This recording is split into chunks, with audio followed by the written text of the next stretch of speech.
Well, good afternoon, everybody. I'm Brian Wilson, your friend and radio buddy, and you are listening to The Drive on Super Talk 99.7 WTN.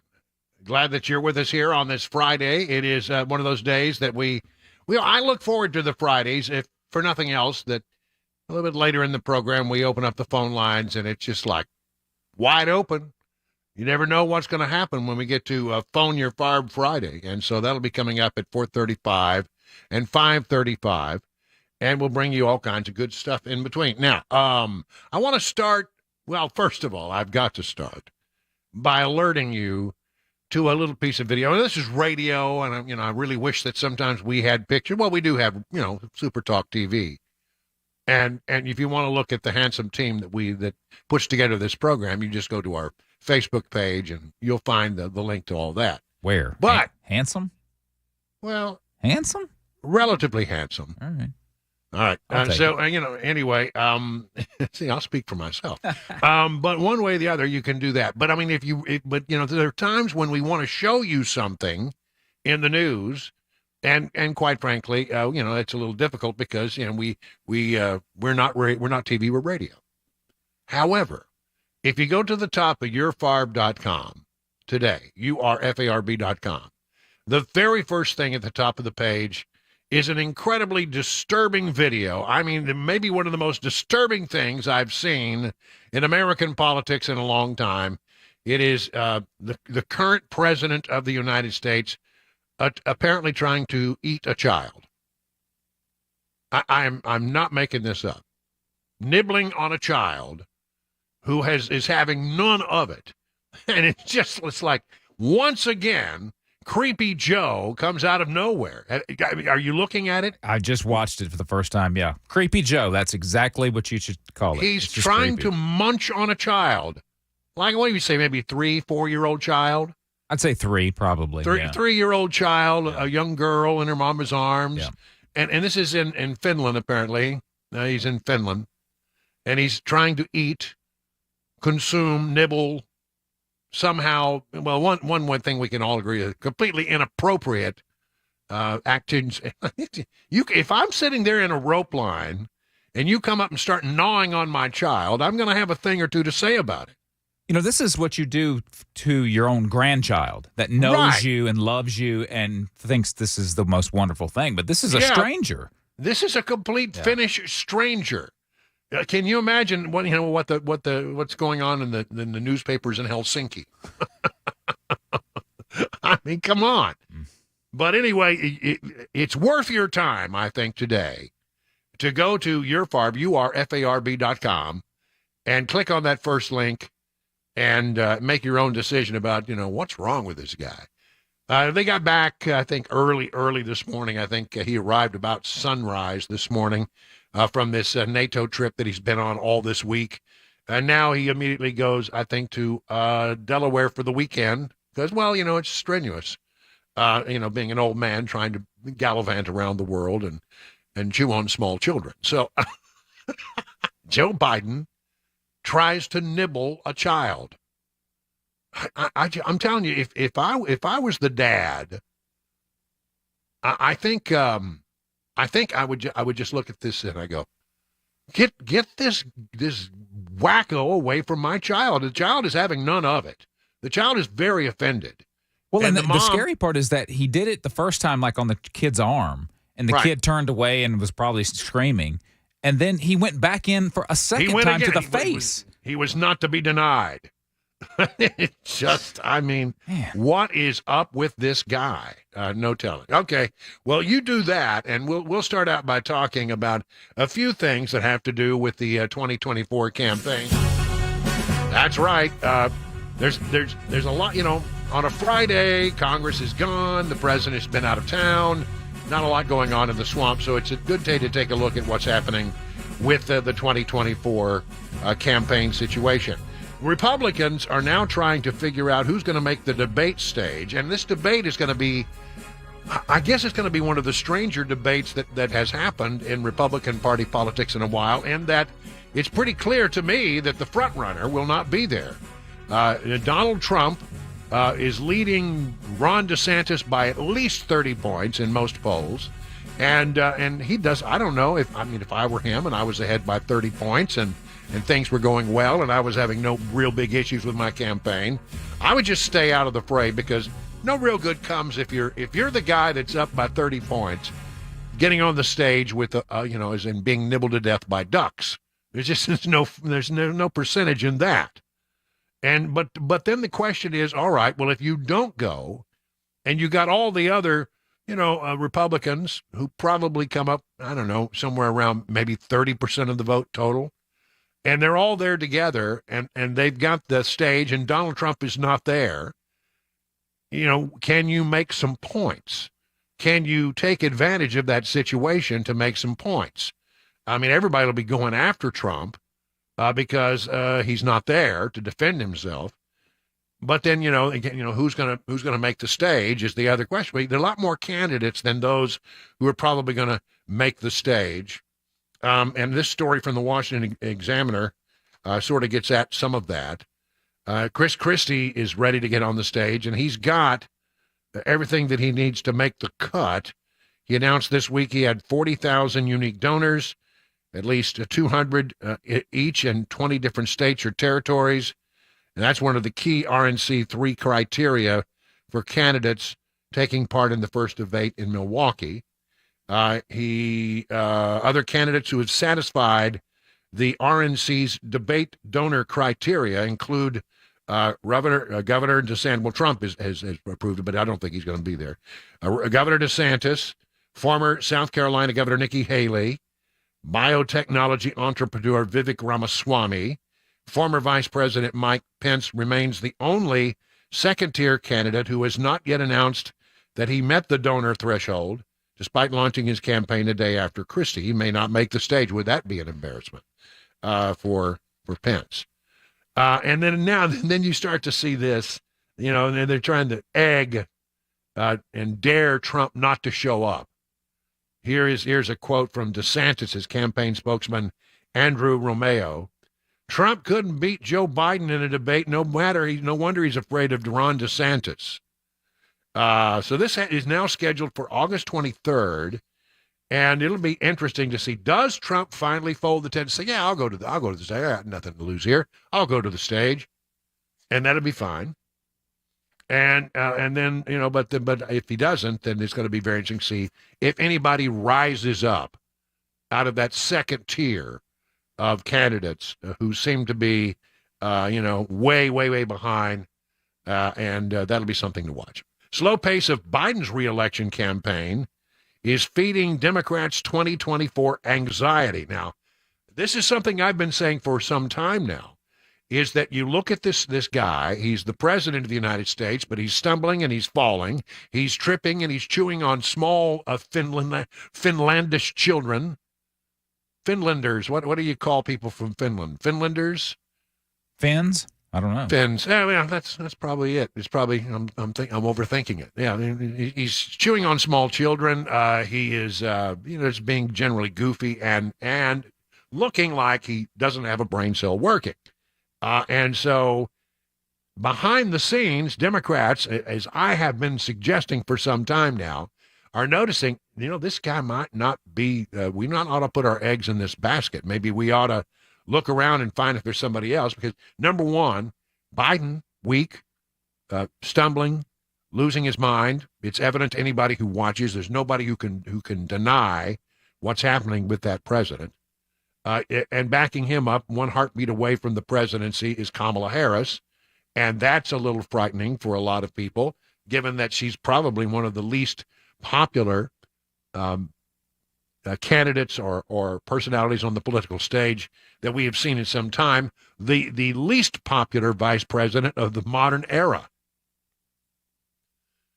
And so, they're now starting to, whispers, the conversations. This is from, again, you're going to love this. This is Democrats talking to Democrats. And so we're eavesdropping on this, okay? This is from CNN. I look at CNN so you don't have to. The conversations keep happening. Quiet whispers on the sidelines of events, text, emails, furtive phone calls, as top Democrats and donors reach out to those seen as possible replacement presidential candidates. Get ready. They urge in conversations that aides to several of the people involved have described to CNN, despite what he has said, despite the campaign that has been announced, President Joe Biden won't actually be running for re-election. See, I've been saying this for a time now. If only you had somebody who was telling you this stuff. They feel like time is already running out, and the lack of a more robust campaign activity that they want to see is a sign that his heart really isn't in it. It's a persistent sense that the inner circle of advisors to the president and several of the very few aides who've been hired for his re-election campaign dismiss as absurd. Of course he is running, they say. Of course they're taking preparation seriously. And with the always present Biden chip on the shoulder, of course, they're being written off again by the purported wise elders of the party and pundits who still refuse to take him seriously. They are so underestimated, and they keep getting it right, says Jim Messina, who is former President Barack Obama's re-election campaign manager. But concerns over what might ultimately happen and what will happen as we go forward now becoming a thing that the Democrats are talking about quietly, but more openly than before. So we'll see what's going to happen there. I listen. The only thing I'm sure of is about this election cycle is that I don't think that Joe Biden will be the Democrat nominee. I just don't believe it. And they'll find some way to circumvent the whole Kamala Harris. How that unfolds, who emerges, not clear. But there is no way that the power brokers of the Democrat Party are going to stand by and make Joe Biden the nominee for re-election. And again, if you look at the Biden campaign infrastructure, there's not much there. A few people, a couple of offices. I mean, he's raised some money, but that money could be handed off to anybody going down the path. All right, one other thing. When we're talking about 2024, Manchin, again.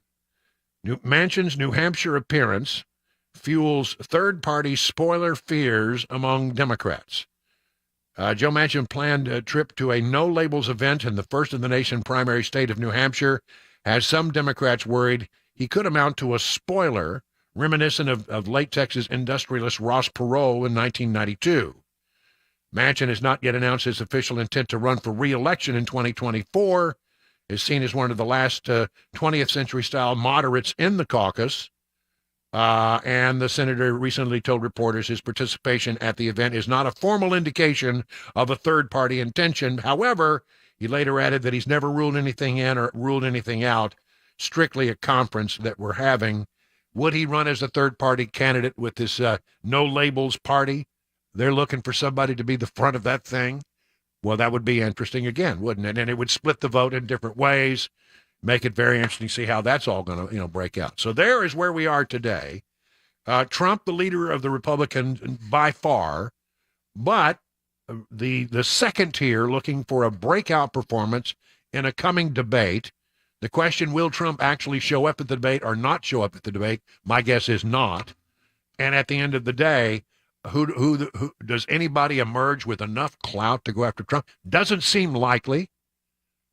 I mean, I am more certain of the fact that Trump will be the nominee than I am of any other thing that will happen here, because it seems that, by and large, rank and file Republicans, they want another round, and the numbers, you can't find any poll where DeSantis is not at least 20 points behind. All right, it's now 21 minutes past the hour of 3 o'clock on Super Talk 99.7 WTN.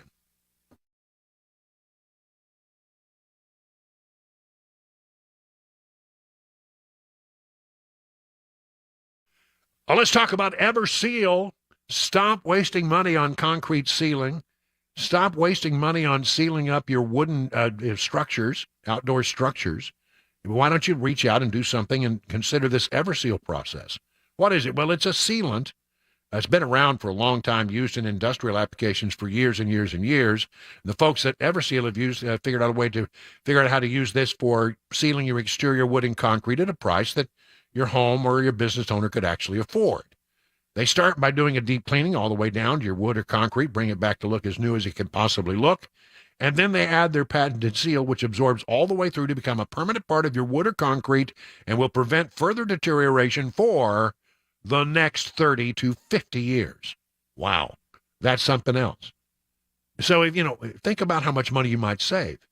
I mean, just talk about sealing a deck, for example, or sealing a driveway. You do that once, you got to do it again in a year or so. You got to do it again, every year. Add that up over 10, 15, 20, 25, 30 years, and you can see how doing it one time with EverSeal might be the better way to go. 844-EVER-USA. That's 844-EVER-USA. Learn more by going to their website, ever-seal.com.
An arrest has been made in a serial killer case in New York that goes back more than a decade. And an East Nashville hair salon had an unwanted guest this morning. Those stories and more coming up at 3:30. I'm Jay Harper on Super Talk 99.7 WTN. Yeah, this whole thing on Long Island is really quite something. I've been looking through some of it, watching it. I don't ever remember this particular case, but it was a big case in New York, and so naturally, in New York, where all the CNNs and the Foxes and all those are located there, they are picking this up and running with it in a big way because it's very much in their backyard.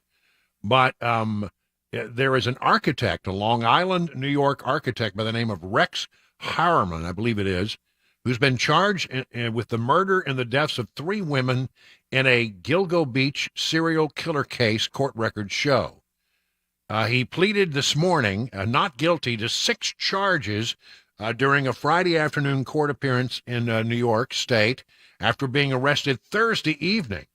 Now, this thing has been going on forever. The counts are related to the death of Melissa Barthelemy, Megan Waterman, and Amber Costello, 3 of the victims found in the Gilgo Beach in December of 2010. That's how far this thing goes back.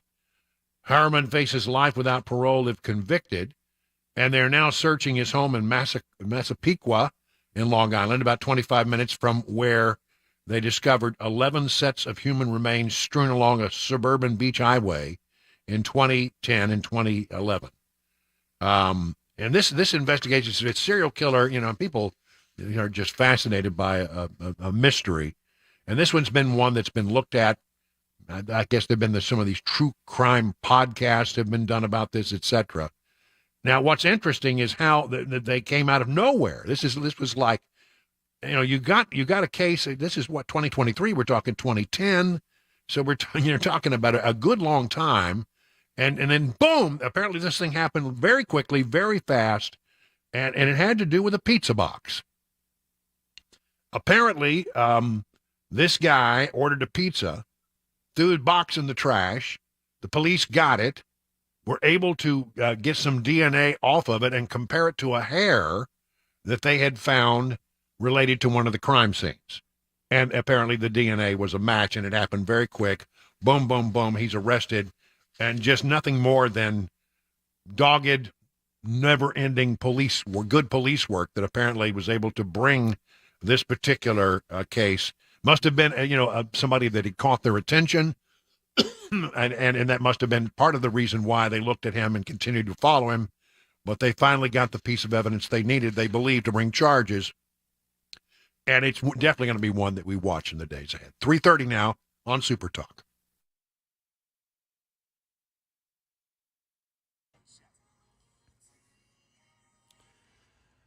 Good afternoon. It is 3:30, and I'm Jay Harper with your top stories. Mostly cloudy. It's hot. It's humid. It's 95 degrees. Traffic and weather are coming up in just a few minutes.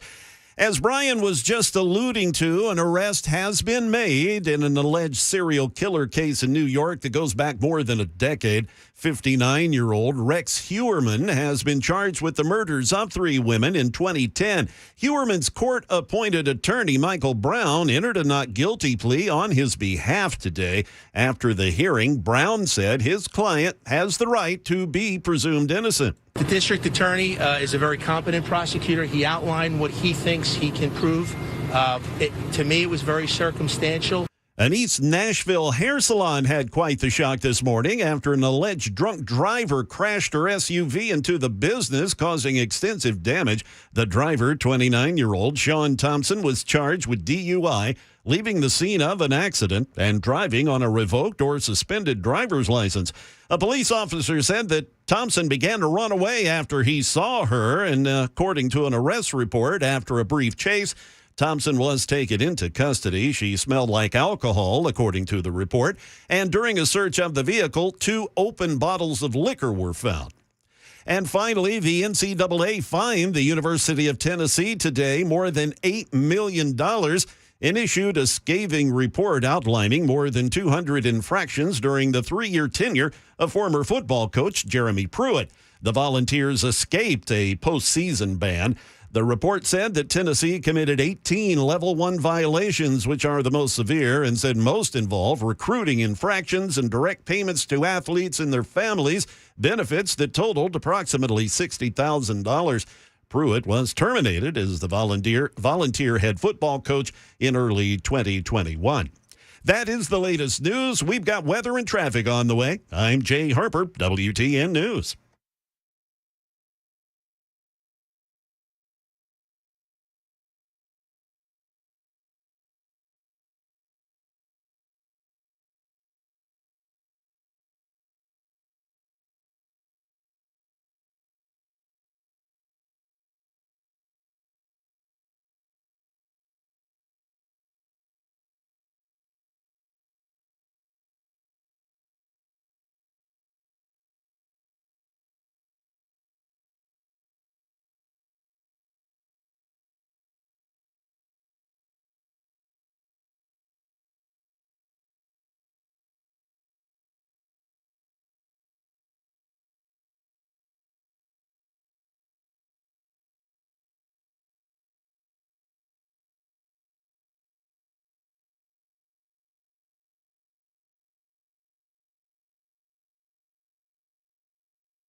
You're buying a diamond?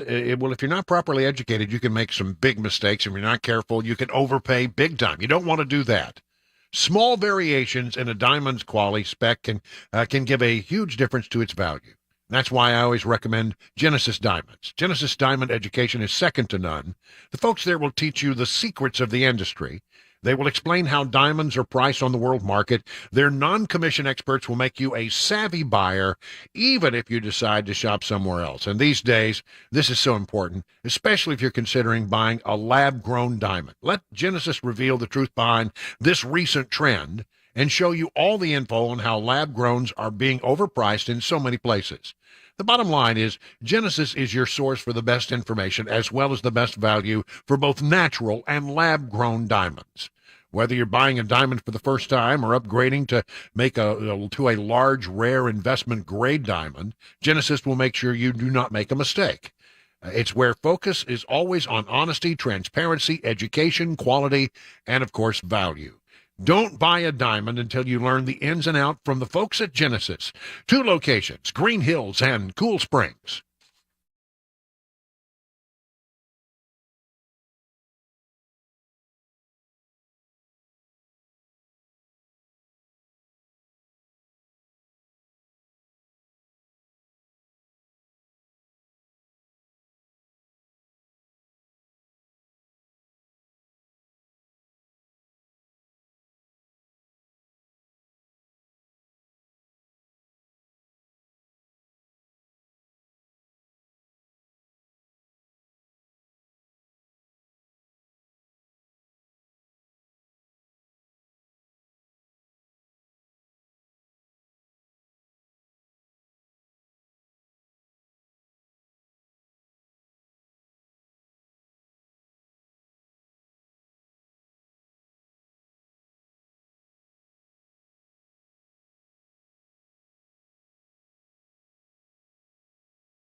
Well, let's head on down to the swamp right off the bat here in the 3 o'clock hour of the drive.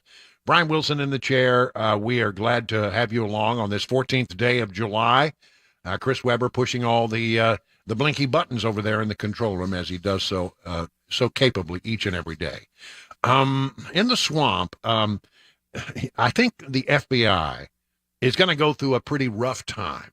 I mean, you've got the House of Representatives, which is, one half of Congress, and they have a say over how budgets are spent and how money is distributed within the government. And they are not at all happy with the FBI because there is this growing sense, and I don't think that the director of the FBI, Christopher Wray, helped himself the other day when he appeared before members of the House Judiciary Committee. I don't think he helped his case at all. This story comes from FoxNews.com. FBI funding slashed by $1 billion in legislation moving closer to a House vote. FBI funding would drop from $11.3 billion to $10.3 billion under the bill. And they advanced this out of committee, I guess it is, and now goes over. And they say the reason is the over-politicization of the Bureau. Party line vote, House Appropriations Subcommittee approved the Commerce, Justice, Science, and Related Agencies funding bill for 2024. For the FBI, that means a 9% cut in funding. The bill chops discretionary funding for the Bureau from $11.3 billion to the current fiscal year of $10.3 billion. The big chunk of that is $400 million reduction to FBI salaries and expenses. But the bill also imposes new spending limitations on the FBI, which has been the focus of complaints from Republicans who say the FBI has failed to pursue charges against Hunter Biden. In other words, because there is a sense on the House side that the FBI plays favorites when it comes to politically sensitive investigations, they're ready to cut about 9% out of the FBI budget. The FBI has been asked, when I first came to Washington, I guess way back in the 80s, they were talking about, well, we're going to build a new FBI building, because you got the big J. Edgar Hoover building downtown, not far. It's halfway between the Capitol and the White House. And they were going to build this brand new building, and it was going to become, it wasn't going to be in the city, it was going to be just outside the city somewhere. And they've talked that thing, and they've been talking about that for, 30 years. And now they say, well, we really want to do it, and they want to build a building that is roughly, apparently, the same size as the Pentagon. And I just think this is a good move on the part of the House of Representatives to start saying, nope, let's pull back a little bit on the reins here. I don't think ultimately at the end of the day the best answer is to centrify or to make more central all of the actions of the FBI. They, I think, would do better as an agency if they weren't, centrally located. If they had powerful regional bureaus that would look in and be responsible for different parts of the country. And I think this, once again, this idea of a big new building for the FBI is probably on hold for now. The House passes a defense bill and a big win for the McCarthy House and GOP. This is known as your National Defense Authorization Act, the NDAA, passed in a largely party line vote, 219 to 210, with 4 Republicans opposing the measure and 4 Democrats supporting it, an atypical outcome for the annual legislation, which generally enjoys broad bipartisan support. Democrats, attacked the idea after a number of GOP-sponsored amendments regarding abortion, transgender rights, diversity, and inclusion initiatives and other hot-button issues were attached. In a sign of the widespread Democrat opposition, the top 3 leaders in the caucus came out against the legislation late Thursday night, including Democrat Majority Leader of the House, Hakeem Jeffries. Here's what he had to say. Of the National Defense Authorization Act is that it is woefully irresponsible that extreme MAGA Republicans have hijacked a bipartisan bill that is essential to our national security and taken it over and weaponized it in order to jam their extreme right-wing ideology down the throats of the American people. Well, that's, you'd expect that from Hakeem Jeffries. When I look at it, I say you're doing the right thing. You're taking this woke nonsense out of the Defense Authorization Act and putting the focus back on what it should be, which is protecting the interest of America on the world stage and making sure that we are safe. Again, the Democrats, they all want to put wokeness into every element of every part of the government. How much of this will survive will be interesting to see in the days ahead. But we'll see. It's got to go to the Senate and it's got to get passed. Can the Democrats keep some of the woke stuff out of there that the Republicans have thrown out? We'll see. We'll watch it. And finally, on this program, that we like to say from time to time that we believe that the truth is out there. Senate Majority Leader Chuck Schumer, who may indeed be an alien, we're not completely sure, is part of a bipartisan group of senators who have offered an amendment to the annual defense authorization bill requiring the federal government to collect and make public records related to unidentified anomalous phenomenon. I don't know. I think everybody has a different idea of what you call these things. And unidentified flying objects. The proposed amendment to the National Defense Authorization Act would direct the National Archives and Records Administration to create a collection of records on UAPs and UFOs to be discussed and then disclosed to the public immediately unless a review board provides reasons to keep them classified. For many decades, Americans have been fascinated, of course, this is from thehill.com, about these mysterious and unexplained objects, and it's about time that they get some answers, says Schumer, again, who may well be an alien. Where was he in 1947? I mean, people want to know. In Mexico, perhaps? We are not only working to declassify what the government has previously learned about these phenomenon, but to create a pipeline for future research to be made public. We are nearing a time where we may well finally get some answers as to what the government knows or what the government has collected or what the government suspects. And it's like we know there's stuff out there that they can't explain. We know that there are pilots who have seen things, and there's video and there's radar and there's sonar and there's all this amazing stuff out there, but we can't get them to release it. And so, I would say, short of revealing something about our sensitive technology that, for example, tracks enemy submarines, you wouldn't want to give that technology away. But could you at least then say, but it saw something that wasn't Russian and wasn't Chinese, and it was moving very fast underwater, and we don't know what it was. Can we see at least what you can share with us? Rather than make it the status quo that we're not going to share, perhaps we do share. You know who is ultimately, it's really weird, who is behind all of this effort. If you want to find out who was the first person to sort of suggest that we've got to start letting this information get out. We've got to find out exactly what it is that our government knows and does not know about these things. It's the late Harry Reid of Nevada.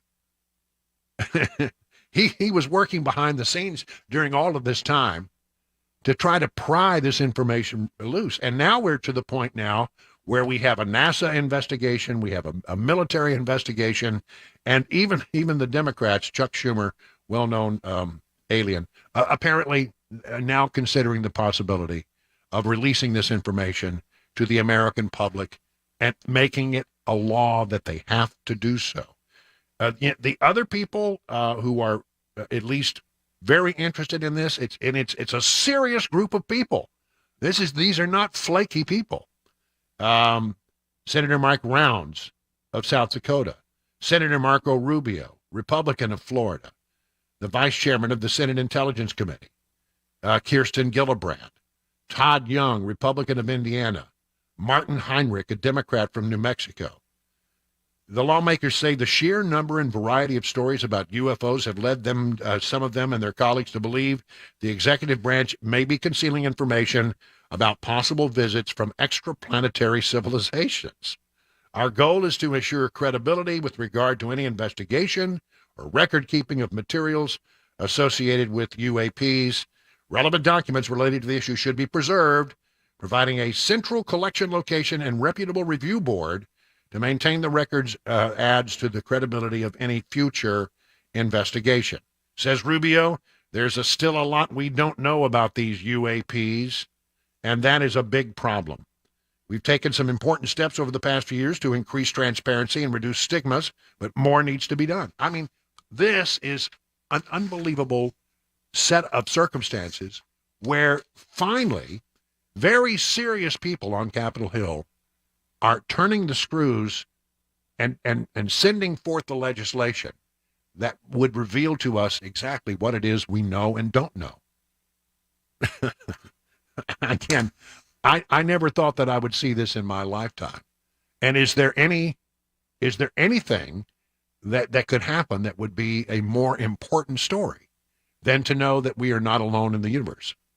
I don't know. And that we're being visited. That maybe we have captured a craft that crashed in the ocean or on land. And that, this kind of stuff, I think it's fascinating, just fascinating. It looks like perhaps we may soon be able to get some of the documents that we've long waited for. 50 minutes now past the hour of 3 o'clock on Super Talk 99.7.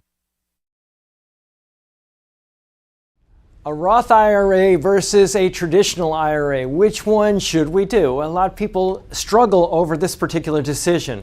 And I'll just give you a couple tools to figure out what might be better for you. Think about it this way. Let's say if I had $1,000 that I was thinking about investing, that was income, $1,000 of income.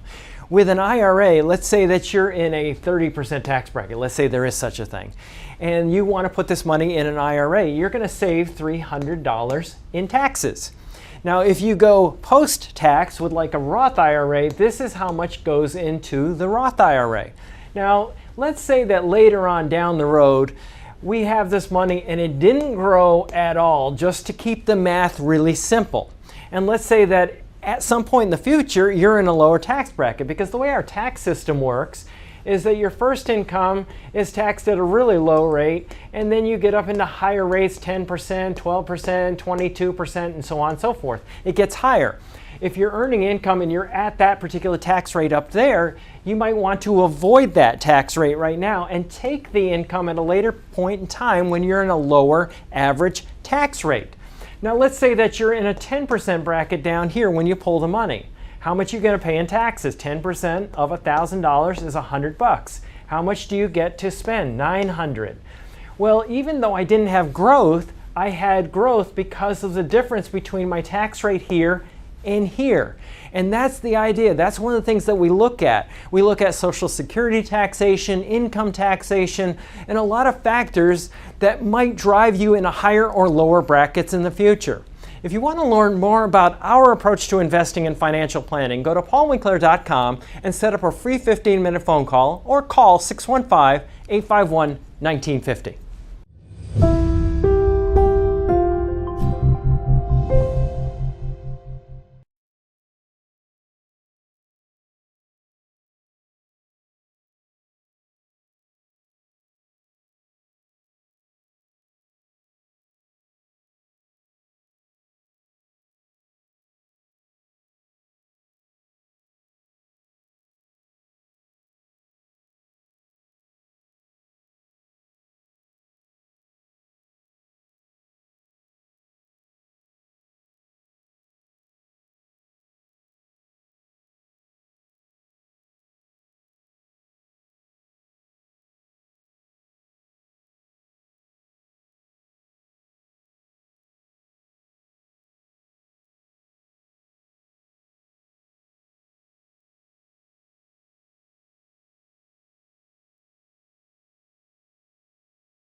An arrest has been made in a New York serial killer case that goes back more than a decade. And with growing jackpots, lottery fever is also growing. That and more coming up at 4 o'clock. I'm Jay Harper on Super Talk 99.7 WTN. Yeah, I've just been watching Jay, the DA there in New York, talking about this case and how that this all came to be. And one gets the sense from listening to the district attorney that they feel like there's more to be uncovered as they go forward here. So, wow. Yeah, apparently they got a tip here recently about this guy. They've been keeping an eye on him. And as you mentioned, they, raided his trash and tracked down some DNA. Yeah, and one of our listeners pointed out very accurately, I thought, and a pretty interesting thing. So they can get DNA off a pizza box, but they can't get any DNA off a cocaine sample that's left inside the White House. Just an interesting point. I don't think they wanted to find any DNA on that cocaine at the White House, but that's just me speaking. All right, very quickly, let's look at the markets and see where things are. Dow Jones Industrials up 113 points. The S&P is down about 5. NASDAQ is down 27, so a mixed board, but generally a pretty good week on the major indices. Let's find out a little bit about what's going on in the state of Tennessee that looks pretty good right now. Checking in with Ty Draper from Beacon Capital Management. Good afternoon, Ty. Yeah, kind of a mixed bag today in the market, but good solid day run, getting about 3 to 4 days of market growth. And another solid win for Tennessee this week. Earlier in the week, we were voted number 3 in the top states for business. Another CNBC poll ranks us at number 5 for the best state-run economy, with major gains in the durable goods and manufacturing sector. The GDP growth was 4.3%. Job growth at 4.1%, and in fact, all 5 top spots in this poll were led by southeastern states. And echoing the comments of the late great Charlie Daniels, it looks like the South is just doing it again. All right, Ty Draper, thank you so much. Learn more about all the things they can do for you at Beacon Capital Management by going to their website, askbeaconnow.com. It is now 58 minutes past the hour of 3 o'clock on Super Talk 99.7.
Good afternoon. It is 4 p.m., and I'm Jay Harper with your top stories. We've got a mostly cloudy sky. We're at 94 degrees. Some storms possible a little bit later. We'll have the weather for you, as well as a traffic report in just a few minutes. An arrest has been made in a serial killer case in New York that goes back more than a decade. 59-year-old Rex Heuermann has been charged with the murders of 3 women in 2010. Heuermann's court-appointed attorney, Michael Brown, he entered a not guilty plea on his client's behalf earlier today. ABC's Aaron Katursky, he's outside the courthouse and has more on the case. Through sophisticated technology the FBI brought to bear, they were able to pinpoint a general location of where these burner phones were making these phone calls. Contrast that with where Heuermann might be, and they were able to triangulate a location, match him through a vehicle that was seen at the home of one of the victims, and that's how they were first able to begin to piece together this crime. Many congressional Republicans have fought to stop the enforcement, but the IRS has been doing it anyway and has collected nearly $40 million in delinquent taxes this year. Here's ABC's Andy Field with more. The IRS saying they did what they promised, targeting high income tax cheats. IRS commissioners saying they've done it to make their case for more congressional funding from Republicans who've promised to gut that tax agency's budget. The IRS has lost nearly a third of its auditors over the last decade. Many Republicans say additional tax officers would target low and middle income Americans. The IRS demonstrating they are instead going after the higher earner tax dodgers. Lotto fever is growing with jackpots in the Powerball and Mega Millions growing to the multi-millions. The Mega Millions jackpot for tonight's drawing has grown to $560 million. The Powerball jackpot for tomorrow's drawing, it's grown to an estimated $875 million. That's the third highest jackpot ever. Brenda Sepulveda, she lives in the Philly area, and she stopped by a convenience store there to buy her tickets. I think that people are drawn to this kind of lottery because we all hope and pray that, you know, we might be the lucky one, that maybe we weren't born into wealth, but you never know. Maybe you just spend $20 and you can have a great thing happen in a matter of seconds. That is the latest news. Traffic and weather are next. I'm Jay Harper, WTN News.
Well, good afternoon, everybody. 7 minutes past the hour of 4 o'clock on Super Talk 99.7. I'm Brian Wilson, your friend and radio buddy, and we're so glad you're with us on this 14th day of July. It's a Friday, and a little bit later in this hour, we'll be opening up the phones for Phone Your Farb Friday. So if you got something on your mind, you got a bee in your bonnet or a burr under your saddle or a bug in a place where you shouldn't have a bug, and you want to get it off your chest, and maybe you want to take umbrage with something, maybe you just want to, you just want to talk about something that you heard sometime back on the program. That will be the time for you to weigh in, as it is a fan favorite here, Phone Your Farb Friday, and that'll come up at 4:35 and again at 5:35. I want to mention very quickly, as you know, I broadcast my show each day from my studio here in bucolic Watertown, Tennessee. Apparently, Watertown, I don't know, was very true to its name last night. I slept through all of the storms and everything, but man, there must have been.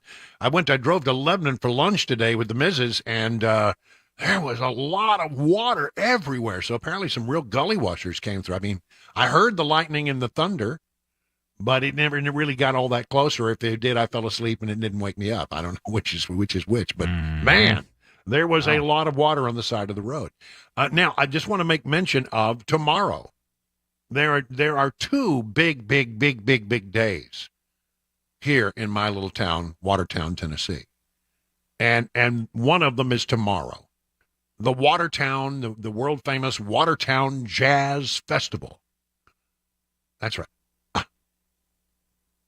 It starts tomorrow at about 1 o'clock. I think the first act comes on and goes all the way till 10 o'clock. It's one of those things there in the lovely little bucolic square in Watertown. You bring your little canvas chair, your little beach chair.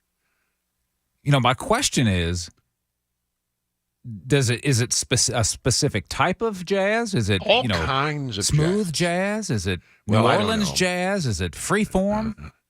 You're listening to soft rock. You're listening to soft jazz, the jazzy sounds. Now, it's a little bit of everything. And I mean, it starts at 1, first act, and then it goes all the way till I think about 10 o'clock. And it's a big deal. And there'll be food trucks there, and you can bring your little chair and sit out and enjoy the cool, this is a nice time of year in the evening to be outside. So if you got nothing going and you dig your soft jazz, well, then you got to come to Watertown tomorrow. Are you going to be there is the question. I'll probably wander down. It's right. Just, for me, it's like a few blocks. Yeah. No big deal. Yeah, and and I love our little square, and I love our little town, and this is a big deal. The other one, of course, is the Bluegrass Festival, which comes a little bit later in the year. Yeah. And I went to that one last year, and that was fun, too. By the way, one interesting way that you can do that is to take advantage of the Jazz Festival and Murder Mystery Excursion train option. Ooh. Yeah, apparently you just go to the Tennessee Central Railway. Apparently, I don't know how you get the tickets, but check in with them. And then there's a murder mystery train excursion. Who comes done out. it? Yeah. Who killed the trombone player? I don't know, something like that. It was the upright bass. We'll have apparently it all centered around a discussion between two bass players. One was a stand-up bass player. The other was an electric bass player, deciding which really was the most accurate way to play jazz on the bass. I think that's what it was about. Wow. But anyway, one way or the other, that will get you back home. They'll leave about 10:30 after the concert is over and move you on back down to Nashville. All right. That'd be fun. A good time will be had by all. Yeah. I think, that'll be fun. So, Jazz Festival tomorrow, Watertown. Don't you dare miss it. Things kick off pretty good about 1 o'clock. And happy to do that for my little community of Watertown, Tennessee. Don't be a square. Come down to the square. Come down to the square and not be square. That's right. I mean, they pull out all the stops. There may be food trucks. Well, I know there'll be food trucks. And there'll be, like, I think, well, there's by the way, a new restaurant may be opening up soon. Maybe they'll debut it this weekend. I don't know. I'm hoping. That would bring us up to 4. Wow. 4 restaurants. That's impressive. Yeah. Okay. Let's see. What else do I want? I want to talk about this for a moment. Emails finally reveal what Hunter Biden was doing for Burisma founder as more dots start to connect. And I told you every day a drip, drip, drip, drip, drip. This is from redstate.com. In one of the more interesting releases from Hunter Biden's infamous laptop, new emails are finally providing some answers to a long-held question. Why exactly was Ukrainian gas company Burisma paying Hunter Biden so much money? It's been known since at least 2019 that the president's son received $83,000 a month to be on the board of Burisma. That money was being paid to Hunter Biden despite him having no perceivable expertise in the oil and gas industry and having never before worked in Ukraine. So what was he getting paid for? According to emails exchanged between Hunter Biden and his various business associates, the group was working to garner a U.S. visa for Mykola Zlotchevsky, the founder of Burisma. Zlotchevsky had previously been put on the U.S. Department's ban list after Ukraine's 2014 revolution. And so that apparently they say was the reason that they got engaged, at least initially, to do all that. So that's pretty interesting stuff there. Each day it seems that there is a new and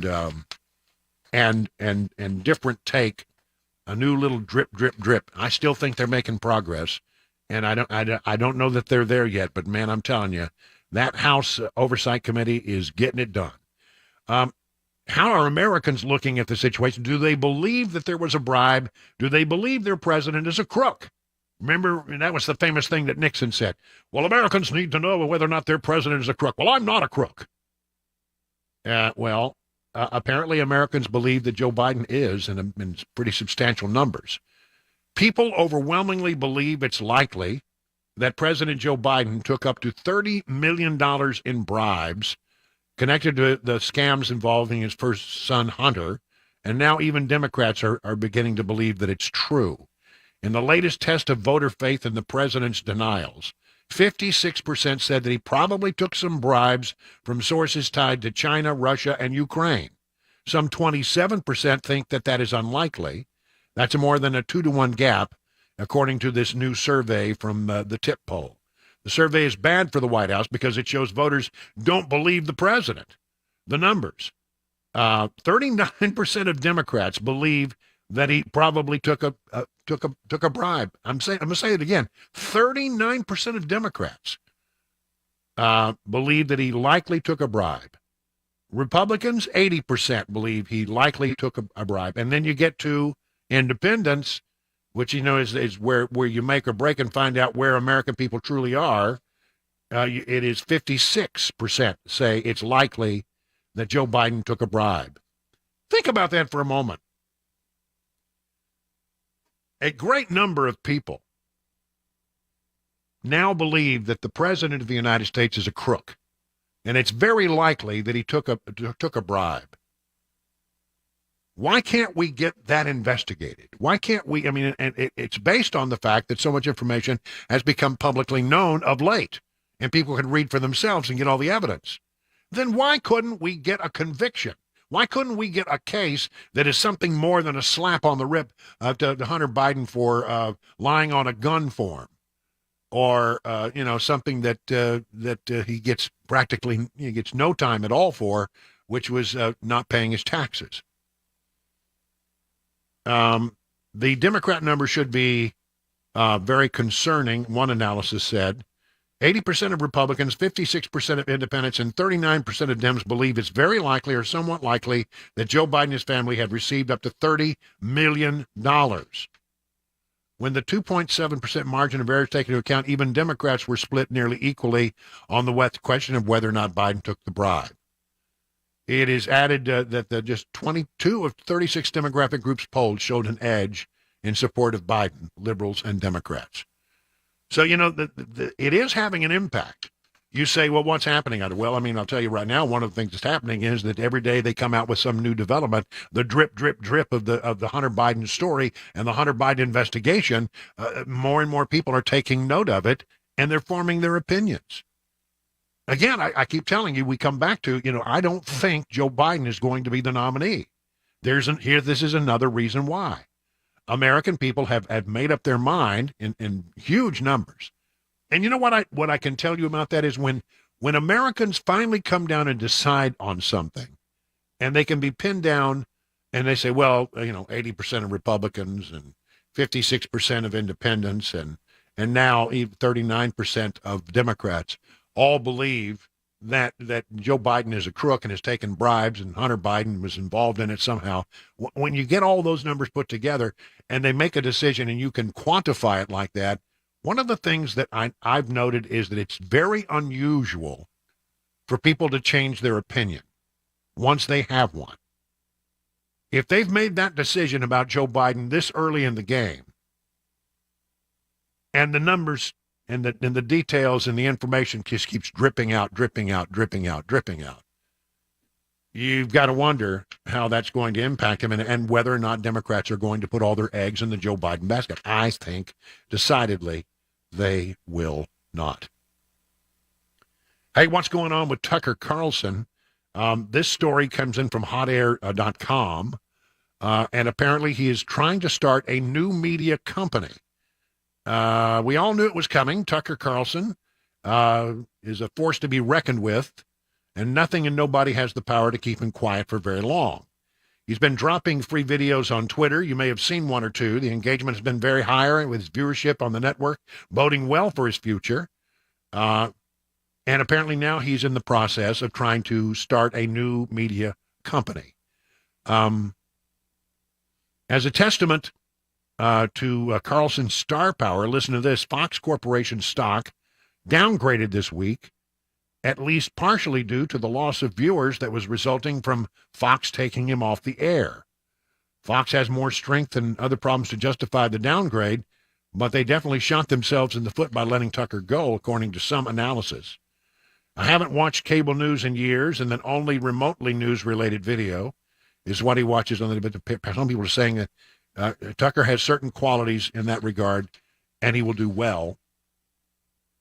So his former partner with the Daily Caller, a guy named Patel, Neil Patel, are seeking to raise funds to start a new media company that would potentially use Twitter as its backbone.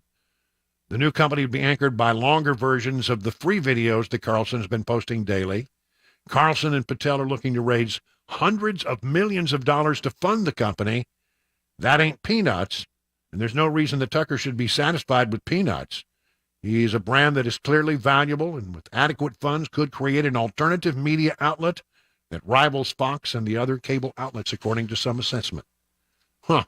Tucker Carlson. We'll keep you apprised of whatever happens there. 20 minutes now past the hour of 4 o'clock on Super Talk.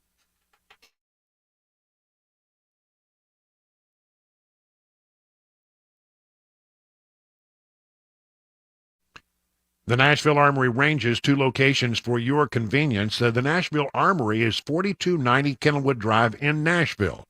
Over 15,000 square feet, which combines retail, classrooms, and, of course, pistol and rifle-rated ranges. So you can learn to become proficient and then stay that way. The second location, the Franklin Range, is at 390 Southwinds Drive. There you'll find 10 state-of-the-art shooting ranges equipped with automated target control, custom shooting stalls that provide a virtually private shooting experience. And the folks who work there, well, they pride themselves on hiring folks with the expertise to advise experienced shooters, but they also have patience to guide those who are new in the two-way world. You're not going to find a bunch of attitude. You're not going to find any pressure. You're simply going to find people who are helpful and who will answer your questions and give you the guidance you need. Gunsmithing back at the Nashville Range. You're buying your first gun or adding to the collection. You'll find a wide selection of new and pre-owned firearms, suppressor optics, apparel, shooting accessories. It's the place to buy. It's the place to train. It's a place to become a really good shot. That's ArmoryRanges.com. Armory Ranges, all one word, .com. And please let them know that your friend and radio buddy Brian Wilson sent you.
A scathing NCAA report on the Tennessee volunteer football team. And I'll also have today's money news. Those stories on the way at 4:30. I'm Jay Harper on Super Talk 99.7 WTN.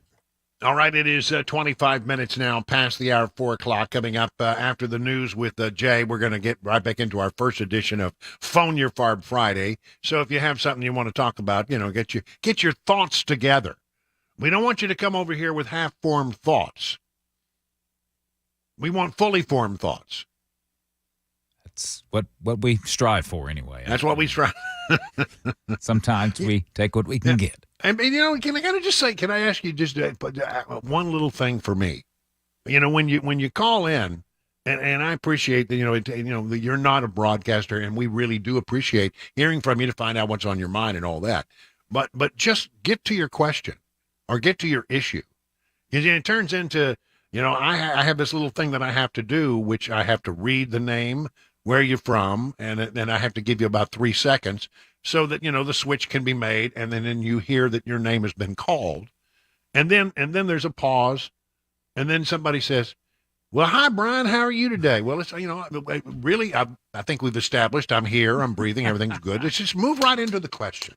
It's just that Southern pleasantry. Well, it is, that's what it is. Really, I'm not knocking it because it is so sweet, and it is a part of it's part of what we are here in Middle Tennessee. But just get to the point, so we can get a lot more calls in that way. Just speed things up just a little bit. It's just a hair. That's right. Yeah. And of course, that the key thing is never listen on the radio. Once you get plugged into the system and Chris has talked to you and screens you, then just stay on the phone. Yeah, you'll hear everything that's happening right there. Everything that happens, and because if you're listening on the radio, and I call your name, it's going to be about 10 or 15 seconds before you hear it. That's true. Yeah. So and just saying, it will completely blow your mind. So just stay on the phone, stay focused on the phone, not on the radio. Keep the radio turned down. Please talk radio courtesy. Little courtesy rules that we have. That would be very helpful. All right. And some of the things you may want to talk about. I don't know if you want to talk about this or not. Electric vehicles, we all talk here about on this show. We talk about this a lot, about how the electric cars are coming, whether we like it or not. The companies are going to be told they have to sell them, and the government is forcing it down our throat, and they're coming this way. And we talk about all of the things that are not predictable, are not as reliable with the electric vehicles. And you talk about, often you say, well, in the cold weather, they don't go as far. You've heard that, right? Oh, yeah. And you've heard people say, they can't pull a lot of weight, like the trucks. They can't pull very much weight because they will run out of battery juice pretty quick. They can pull it. They just can't pull it very far. Can't pull it very far. Yeah. Not near as far as a gasoline-powered vehicle. And here's this from the Washington Times. Electric vehicles meant to help curb climate change are some of the most susceptible to the very problem they seek to treat, extreme heat. As the planet experiences its hottest days on record and heat waves blanket tens of millions of Americans, EV owners are advised to take steps to avoid long-term damage to the batteries powering their cars. The warnings augment the unique challenges already facing EVs compared to traditional gas guzzlers. The heat warnings come amid industry concerns about the feasibility of President Biden's proposal to phase out sales of most new gas-powered cars and force automakers to sell primarily EVs by 2030. So they say, look, you can't expose them to cold. You can't expose them to extreme heat.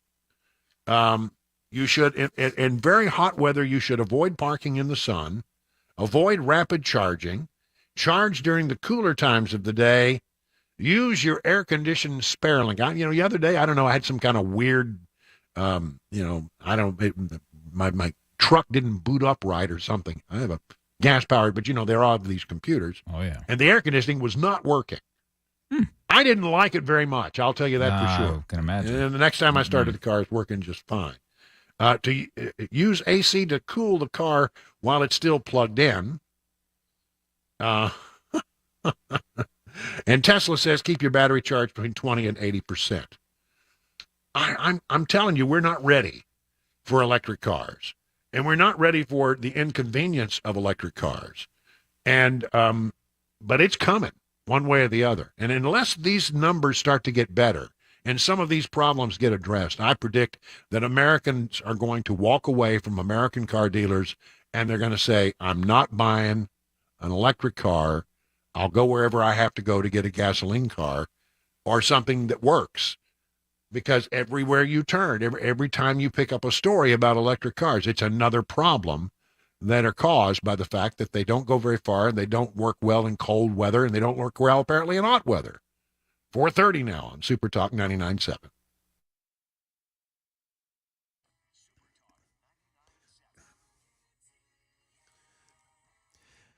It is 4:30, and I'm Jay Harper with your top stories. Mostly cloudy. We're at 93 degrees now. The full forecast and the latest traffic report are on the way. The NCAA fining the University of Tennessee football program more than $8 million today and issued a scathing report outlining more than 200 infractions during the 3-year tenure of former football coach Jeremy Pruitt. Most involved recruiting infractions and direct payments to athletes and their families. It totaled about $60,000. Pruitt was terminated as the head coach back in 2021.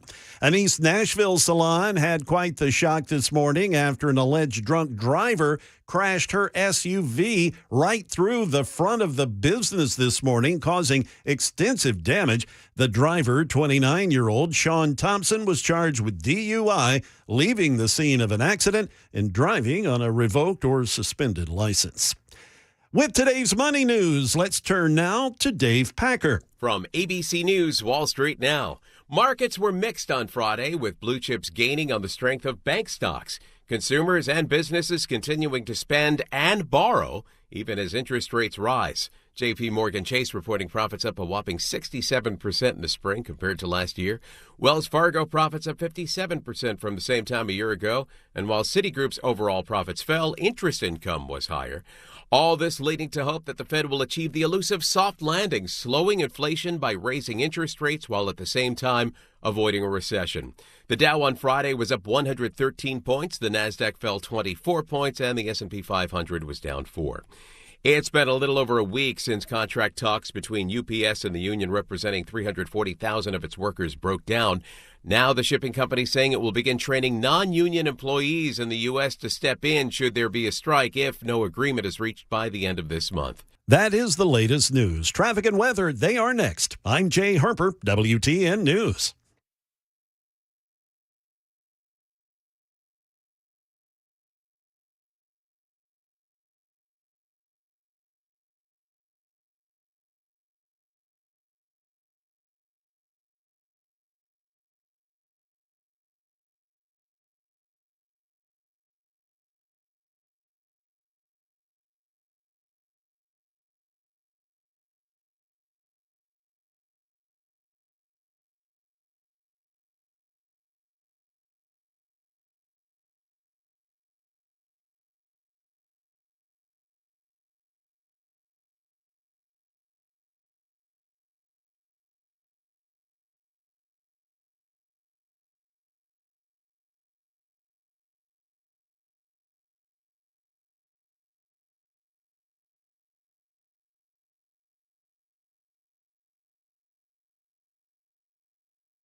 It's 38 minutes now past the hour of 4 o'clock on a Friday. That's right, Friday. We're glad that we're reaching into the weekend. I hope you have some good time scheduled with family and friends. And as I mentioned before, if you got nothing to do, come on down to Watertown. They're having a big jazz festival starting at 1 o'clock, goes all the way till 10 o'clock. Good jazz music, some street vendors, and by the local people on the square. You got to go by the coffee shop. They're my favorite folks there. Now, I'm not going to take my truck down there and get it stuck in all the traffic, but I'll take my little electric bike for a tour. Oh, that'd be fun. Look out! You see some big, hunking guy coming down. Uh-oh. What happened there? You got excited. Jumped the gun. Yeah, well, should we just go ahead and do it? All right, we got to do it right. We got to do it right. All right, you ready? All right, so ladies and gentlemen, it's time for that little thing we like to call Phone Your Farb Friday.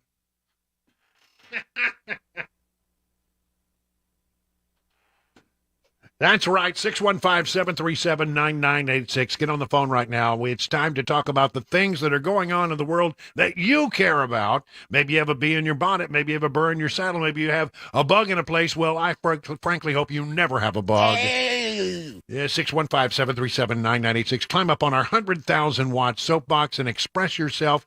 And we're already way ahead of the curve. People have already called, and they're lined up and ready to go. All right, let's go to let's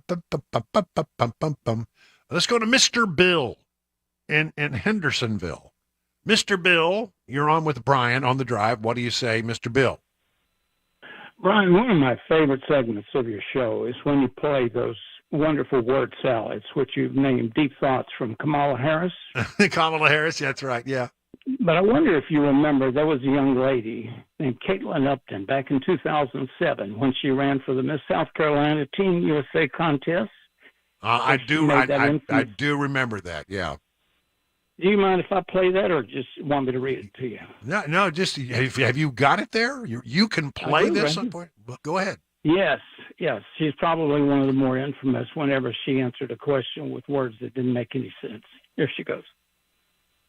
I personally believe that U.S. Americans are unable to do so because some people out there in our nation don't have that, and I believe that our education, such as in South Africa and Iraq, everywhere such as, and I believe that they should, our education over here in the U.S. should help the U.S. or should help South Africa and should help the Iraq and the Asian countries. So we will be able to build up our future for us. Thank you very much. And just go around, and then when you get into you got a corner and you got to just go circles and round in circles, that's when you get into trouble. But Kamala wants everybody to know. We're not having that. We're not playing that. All right, thank you, Mr. Bill, for that. It's the first time I think anybody's played a soundbite for me over the phone. I don't think I've ever had that happen before. How about Richard in Smithville? Richard, good afternoon. You're on with Brian on the drive. What do you have to say, Richard? Hey, I was just saying, why don't the Republicans start acting like a team and compliment each other in the debates and saying, hey, Joe Blow is good, but I think I'm a little bit better, instead of fighting against each other and pointing out all the bad things. I think Trump and DeSantis should go together and get the next 12 years into the White House. Yeah, there's some stuff that people have been talking about is, how they ultimately going to resolve all this. The big debate is coming up in August, I think it is. And if you're Trump and you're up 30 points, you don't even show up for the debate, I don't think. And so that's going to be interesting to see. Everybody's going to be taking their swipe. And I am a believer in the Ronald Reagan, I forget what it's called, the Reagan, sort of a way of looking at things, which is to never say something evil or bad or negative about a fellow Republican. Because, really, honestly, let's decide who is the enemy. It's not the Republicans from our standpoint. So, yeah, I wish we were a little more united. But I do believe right now, the way things are looking, it's Trump's to lose. He's way, way ahead. And if I were him, I wouldn't go out to the debate stage. Nothing to be gained for it. Renee in Chapel Hill, about the 2024 race. Hello, Renee. You're on with Brian on the drive. What do you say, Renee? Good evening, Brian. I have a quick question for you regarding Robert F. Kennedy Jr. Yeah. His uncle, John F. Kennedy, was a conservative Democrat. No. Do you feel that Robert F. Kennedy Jr. is going to be old school Democrat like that? And is he any way a possible problem for those who like Trump? Because I have several very conservative Republican friends who are now looking at RFK Jr. Yeah, I've been listening to him lately. He makes an appearance, pretty regularly over on Fox and other places, and he's out there doing push-ups. And I don't know. I mean, I've met him. I've been around him a little bit when I was in Washington. Not a great deal, but some. And I just don't know that he's going to be somebody who captures the American attention and the spotlight. He has some interesting things that he says, and there's some interesting things that he believes, but I just don't know if he's got the support. And I don't think that the Democratic, powers that be are going to be investing in Robert F. Kennedy Jr. And you got to have a lot of money to run. So I don't know. It's not going to be Biden. I'm pretty sure of that. I don't think it's going to be Robert Kennedy. It's real clear. It's real interesting to see who's going to develop and emerge very quickly. Your money would be on people like Gretchen Whitmer or Gavin Newsom, maybe some others out there, some people who have some statewide experience. But I'm not overwhelmed with what I see from RFK. Let's see, David in Cottontown. Hello, David. You're on with Brian on the Drive. What do you say, David? Hey, Brian. I'd like to talk about the terrible foreign policy debacle that President Biden did when he announced over the weekend that once the war is over, then Ukraine can join NATO. That's the worst possible thing he could say. That's worse than telling the Russians that we're running out of ammo.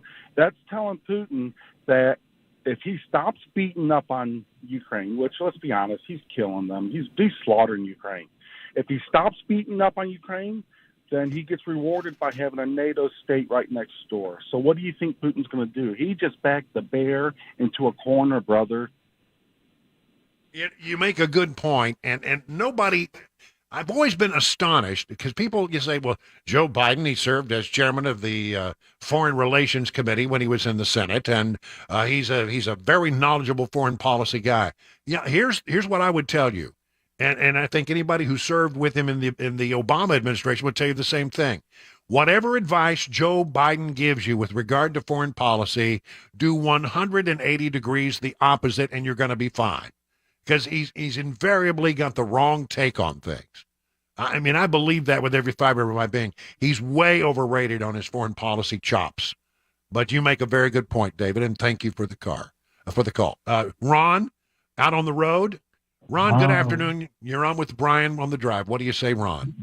Hey, Brian. Hey, I just heard a report about Tesla, and I found out, since we haven't had no hurricanes lately, they don't do well if the cars are in salt water.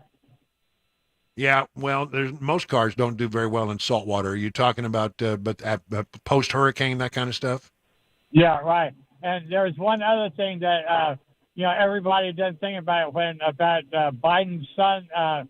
If he stays in long enough, all he could do is if he gets arrested, Biden will probably pardon him anyway. So that, what are they going to do? Yeah, well, you may be right about that, but boy, there would be a hue and cry, wouldn't there? All right, thanks for the call. Appreciate it, Ron. How about Bill in Manchester? Bill, you're on with Brian on the Drive. What do you say, Bill? Hey, Brian. This week they had congressional hearings calling the heads of the Department of Justice in front of them, and they directly asked one of them, have you found evidence pertaining to Joe Biden taking bribes? The answer was, we never talk about ongoing investigation. They almost had a daily news conference when they were going after Donald Trump, informing everybody of every step of every way. And nobody brought that to the attention the other day. And I wonder what you thought about that. Thank you. Well, I will quote my old friend Chris Plant, who says, if it weren't for double standards, Democrats would have no standards whatsoever. Of course, they treat. If you have an R after your name, there's plenty of evidence to suggest that you're going to get a very hard time from your Department of Justice and your FBI. And if you got a D or your last name happens to be Biden, you're going to skate. That's just the way it is. That's just the way it is. Let's see. Guy in Franklin. Guy, you're on with Brian on the drive. What do you say, Guy? Hey, Guy. Or, good Lord, Brian. It's been a day. So this is about the Nashville Fire Department. And you know what? I understand that they're running 3 men on trucks. The OSHA regulations state that they are supposed to have more than 3 men on a truck. And my father was a Nashville firefighter for 28 years. And in December of 2012, he was involved in an accident where he was killed in the house fire. He's still alive today, but he is albeit changed with traumatic brain injury. And still to this day, Brian, Nashville Fire Department, along with the police department, I know they're understaffed as well. They still running 3 men on a truck. And my God, if I can cause enough noise to get them to hire more people so that no firefighter has to go through what me and my family, my father, my mom, all of us went through. And I know this is 11 years later, and this is the first stink I'm raising about it, but to find out that they're still running 3 men on a truck against OSHA regulations is obnoxious to me. Guy, I'm going to tell you what I'll do. I'm going to put that aside. I'm going to make some notes on that, and I'm going to dig into it a little bit. This is the first I've heard of this, but it's not. But we can dig into it and see what we can find out. Thank you for raising it. And this is the kind of stuff I like to hear. This is the kind of stuff that I want to get from our audience. They know stuff. Share it with us. Let's check in with our friend John Harris from the Tennessee Firearms Association. John, it's good to have you on dropping by today. What's on your mind? You know, thank you, Brian. It's an interesting development that we've run into this week as we're starting to get, as these legislators are having their meetings with the governor over the special session and his red flag roll, we're starting to get some information from some legislators of House members, including Republicans, who are picking up on some legislation that Democrats have run for several years in the General Assembly, and that is to make it a crime for people who choose to carry firearms but go into, for example, gun-free zones and they got to leave their weapon in their car, and then the weapon gets stolen out of their vehicle. And they want to make it a crime unless you jump through some hoops and put, safes in your car. If you're victimized and your gun is stolen, then they want to criminalize that. And not only are you the victim of the thief, but they want to make you the victim of the system so that they can prosecute you for allowing a gun to be stolen. Your sense of it is that in the upcoming special session, which I guess is still going to happen, that this is the kind of legislation that might emerge? I've been specifically told that there are some House Republicans and Senate Republicans who are saying, if we're going to have a special session, we've got to do something. And one thing that they think is palatable, given the reports about guns being stolen from cars, is to make it a crime, increase the threat to gun owners that if you leave your gun in your car and it's not locked away in essentially a theft-proof safe, that you could face criminal consequences as the victim of the crime. That would we'll definitely jump into that one in a big way if that does emerge. John, very quickly, I know you've got an event coming up and a big announcement. I saw it. You sent me an email on it. Oh, absolutely, and thank you for bringing that up.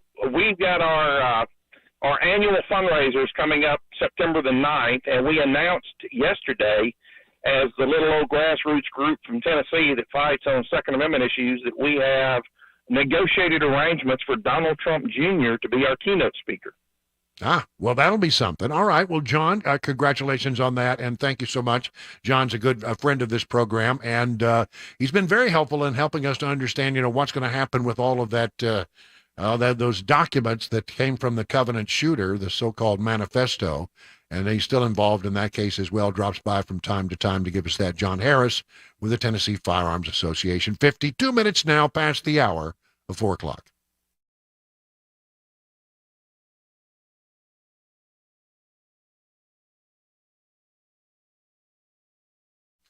Let me talk to you, if I can, about Grace Point Healthcare, which delivers medicine affordably with menu-style, transparent pricing, so you'll know how much it's going to cost before the care is actually delivered. What a concept. Now, they have smart care plans, best known for them. $69 a month. You get unlimited office visits, free basic labs for the entire year. That's right, unlimited office visits, free basic labs. And because they treat the whole family, even newborns, they offer family plans as well. At Grace Point, they take their time with each patient. They see you the same or next day. There are no long wait times or crowded wait rooms. They treat naturally whenever possible, and it is a military vet-owned practice. Just some of the reasons why it's been voted the best primary care provider by Toast of Music City year after year after year. And when it comes to seasonal allergies, Grace Point offers allergy testing and treatment so you can get outside and enjoy the great outdoors rather than be stuck inside sneezing all the time. Grace Point Healthcare on Main Street in Franklin, 599-6868 to schedule a visit. A Roth IRA versus a traditional IRA. Which one should we do? A lot of people struggle over this particular decision. And I'll just give you a couple tools to figure out what might be better for you. Think about it this way. Let's say if I had $1,000 that I was thinking about investing, that was income, $1,000 of income. With an IRA, let's say that you're in a 30% tax bracket. Let's say there is such a thing. And you want to put this money in an IRA. You're going to save $300 in taxes. Now, if you go post-tax with like a Roth IRA, this is how much goes into the Roth IRA. Now, let's say that later on down the road, we have this money and it didn't grow at all, just to keep the math really simple. And let's say that at some point in the future, you're in a lower tax bracket, because the way our tax system works is that your first income is taxed at a really low rate, and then you get up into higher rates, 10%, 12%, 22%, and so on and so forth. It gets higher. If you're earning income and you're at that particular tax rate up there, you might want to avoid that tax rate right now and take the income at a later point in time when you're in a lower average tax rate. Now let's say that you're in a 10% bracket down here when you pull the money. How much are you going to pay in taxes? 10% of $1,000 is $100. How much do you get to spend? $900. Well, even though I didn't have growth, I had growth because of the difference between my tax rate here and here. And that's the idea. That's one of the things that we look at. We look at Social Security taxation, income taxation, and a lot of factors that might drive you into higher or lower brackets in the future. If you want to learn more about our approach to investing and financial planning, go to paulwinkler.com and set up a free 15-minute phone call or call 615-851-1950.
Listen, if you're in the market for a pole barn, the two brothers that run Stoltz Co.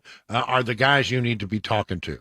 Exceptional quality, craftsmanship, and fair prices. They can build you a new pole barn to your specifications with your needs in mind, and that is the Stoltz Co. difference.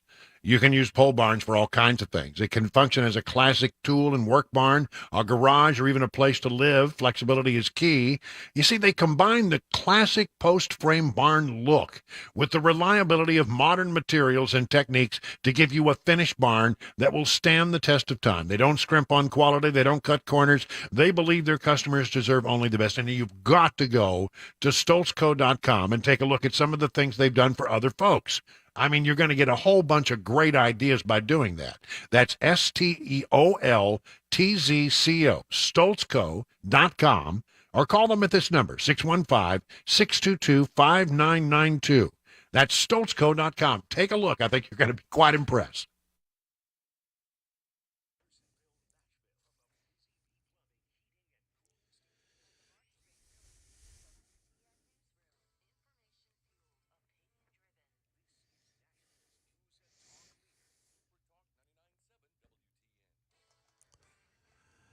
It is 5:01 p.m., and I'm Jay Harper with your top stories. We're at 92 degrees under a mostly cloudy sky, a complete forecast, and the latest traffic report. They're both on the way.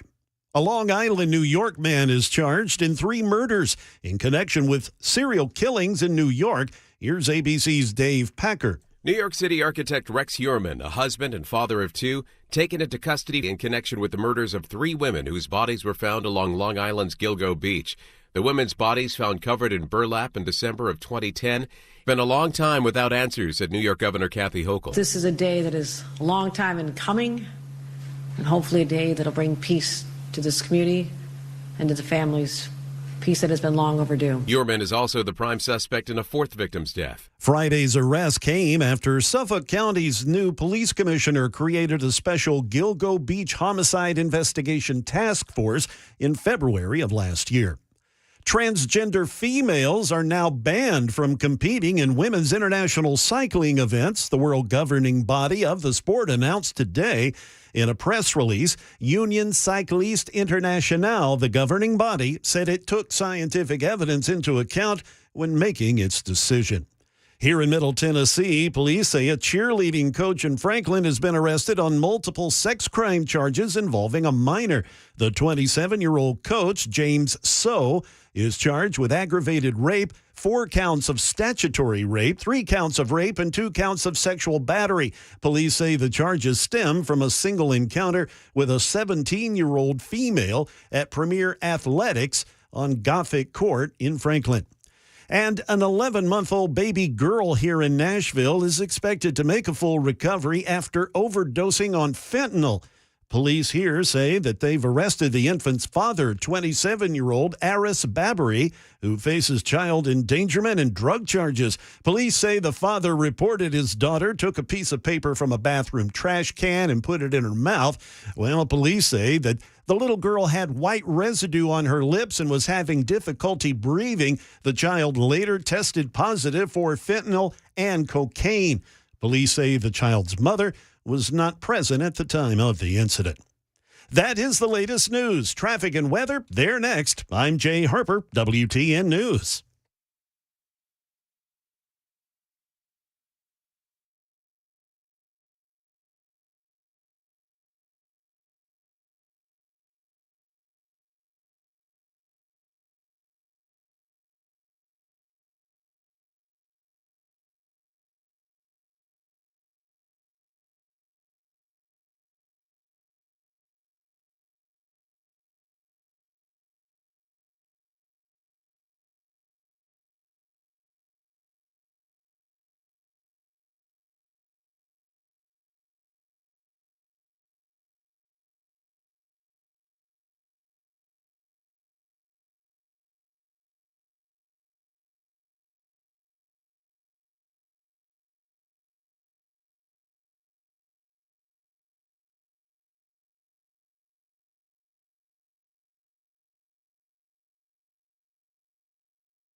It is 8 minutes now past the hour of 5 o'clock on Super Talk. Good afternoon. Good Friday afternoon, the 14th day of July. We're almost halfway through the month. Oh, I guess tomorrow would be the 15th. And so it's payday for some people. That's right. Right. Hope so, anyway. Make sure I got paid. To make sure, I'll have to look. But one way or the other, happy to have you along as we hit the middle of the July. Apparently, I'm told that there could be some thunderstorms tonight, and this is one of those days where you need to be weather aware. I don't know. Have you heard anything about bad storms? Because it's been nothing severe that I don't think anyway. Last night, man, I'm telling you, bam, bam, bam, just all kinds of thunder boomers floating around. Never really, I don't think, as far as I know, because I went to sleep anyway. Must not have been too bad. Yeah, as far as I know, none of them hit, where I was, but I mean, they were everywhere. And when I drove into Lebanon today for lunch, me and Cabana wife, we decided we go get us a Whataburger. Very sad, by the way, to get to the Whataburger and find out that the Dr. Pepper shake is no longer on the menu. Man, I'm telling you, I know. And and there's, right. That was a pretty good thing. But I'll see, I'm looking at we got some stuff back to the north and west, back up. That's way over in Kansas. And the stuff that's south of us is down below the state line, Huntsville, Birmingham, Tuscaloosa, that kind of stuff. So I think we're going to be okay, at least for now. But do be weather. This is that time of year where convective thunder showers, they can pop up. Now, before we move into our first topic here today, I want to tout you on something. We are not television, although we do a sort of a very modest version of television on Super Talk TV, which you can find by going to our website, our 99.7 WTN Facebook page or our Twitter page or our Twitch page or whatever it is. You can find it and you can look and you'll say, well, that Brian Wilson, he's got a face for radio. And I'm sure that'll be your exact comment. But we like to occasionally do things that have a video element to them, and it's very difficult for us to do them. So I every once in a while, I'll stick something up at yourfarb.com, that's URFARB.com, that I think you just have to see. And it is of Joseph Biden. It is, I can't, other than just describe it this way, it's Joe Biden trying to eat a small child in Finland. And I'm not making it up. I mean, it's like wildly inappropriate, way over the line. And he just walks up to a rope line where there are people standing, and there's this woman with this child in her arms, and he basically just beads in on this little 3-year-old girl and starts to chomp on her. And Chris, you've seen the video. Yeah. Am I giving it an accurate assessment? It's fairly disturbing. It's like something he would do to his own grandchild, which would be completely acceptable and completely fine because they know Papa Joe or whatever it is they call him. And they love him, but this was a stranger. This little girl had no clue who this crazy, wild-eyed looking man coming for her with his dentures. I mean, she was frightened. I know she and the mom. I don't know what the mom was thinking. If I was the dad, I'd say, "Hey, old man, back off." Looked like the mom was too busy trying to take a photo. The child was having no part of it. The child was completely upset and completely "Get this old man away from me! Why is he trying to eat me?" And so, look, just go to yourfarb, URFARB.com, take a look at the video, see if you think I'm right, see if you think I'm wrong. I think the man, again, every opportunity you put him on the world stage, he does is something that's either clumsy or he falls down or he says something stupid or he munches on a small child. I mean, it's just the weirdest thing about this guy. And again, he's back in the United States. Oh, joy. He was over, doing a big bunch of series of NATO meetings. And his last stop was in Finland, where there's some question about, whether or not Finland and NATO and all that kind of stuff. Listen, it's yourfarb.com. Find the link to yourfarb.com by going to 997WTN.com if you need to. And I think you're going to be weirded out, probably. I know I was. Yeah, it's freaky. So, the Supreme Court of the United States is supposed to be, the final word on things. And it was very clear that the Supreme Court came out with a ruling just the other day informing the Biden administration that they could not unilaterally forgive student debt. They had a plan to like forgive, in some cases, up to $20,000 worth of debt from some 43 million federal borrowers, which would have cost the American taxpayer somewhere around $400 billion. Now, most people looked at that and said, Joe, I'm sorry, you have to go back to Congress. You can't do this without some kind of legislative action. And they told him that. Nancy Pelosi told him that. And he still went out and said he was going to do it. I don't think he ever had any intention of doing anything about those student loans because he knew he couldn't do anything about it. But he needed to do something to energize young voters ahead of the midterm elections, and I think it worked for him. And, finally, he's doing something. Yeah, now I'll support him, and I'll go out there, and I think it helped him a little, and helped Democrats during the midterm election that they were going to get away with their, not having to pay their student loans, which, I don't know. I have a dictionary, and I know what the word loan means. It means you borrow money from someone and eventually pay it back.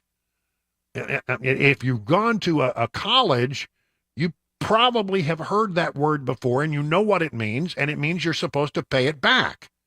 Why in the world would you think that, you could take out a loan and then not have to pay it back? Well, because Joe Biden tells you that, we can do that for you. Well, it turns out the Supreme Court said you can't do that. That is not something that's within your jurisdiction. Shut him down, hook, line, and sinker. You're not going to be able to do that. And what does Joe Biden do? Finds another way to do it. The Biden administration is canceling, according to the Washington Times, $39 billion in student loan debt for more than 804,000 borrowers. 804,000 borrowers. Just weeks after the Supreme Court declared unconstitutional the president's broader student loan forgiveness program. Democrats say forgiving student debt loan is important to motivating their base. Well, yes, of course it is, because people will vote for you if you give them something for nothing. They're buying votes. And I'm not sure that this is constitutional either. While Republicans accuse Mr. Biden of trying to circumvent the nation's highest court for political gain. Yes, ding, ding, ding, that's it. The Education Department announced Friday it will automatically cancel future loan payments for qualified borrowers because of administrative failures in loan programs over the years. For far too long, borrowers fell through the cracks of a broken system that failed to keep accurate track of their progress toward forgiveness, says Education Secretary Miguel Cardona. By fixing past administrative failures, we are ensuring everyone gets the forgiveness they deserve. Well, if they made a mistake, sure. Okay, maybe there can be a correction to the thing. But to forgive a debt that you owe, I'm not sure that it's going to stand up to constitutional scrutiny. If they had been able to go forward with what they had proposed, it would have been the most expensive executive action in history. High Court ruled the president did not have the authority to implement the plan without congressional approval, and Mr. Biden responded by saying, I disagree with the High Court, and I'll find a different way to go around the High Court. And I think what will happen next is I hope that there's a lawsuit filed and that the Supreme Court once again gets to disabuse Mr. Biden of the notion that he can do this. But here's the thing. They can start canceling these things tomorrow. How long before we get a Supreme Court case? Somebody's going to have to file. Somebody's going to have to say, stop it, until the Supreme Court can reconsider the matter. But, I mean, something wrong about a president of the United States who believes he has constitutional authority that he does not have. When he's told repeatedly he does not have it, he continues to push very hard because there's a political benefit to it. And then you get a little further down the path, and what you find is that the Supreme Court says you cannot do that. You don't have the authority. It must go through the state legislature. It goes through the national legislature. It's got to go through Congress. And so you have that. And then he says, I don't care. I'm still going to do it. There's something wrong, something deeply, deeply wrong with somebody who continues to say, I'm going to do it even though I know it's not legal. And despite the fact that people tell me I don't have the authority to do this. So look for it to happen pretty quickly. And again, let me give you those numbers. $39 billion in student loan debt for 804,000 borrowers who can make the argument that there was some kind of mistake made by the Department of Education when it came back to paying back their loans and they weren't accurately tracked. Who is that? I mean, how did they get inaccurately tracked? Were they inaccurately tracked on purpose so that they could take advantage of this thing going down? I mean, who knows? But that is one of the, and again, it happens on a Friday. It's 5 o'clock. Not many people are going to pay much attention to it. This is the way they work. All right. Coming up here in just a moment, more news from the swamp. It is now 19 minutes past the hour of 5 o'clock on Super Talk.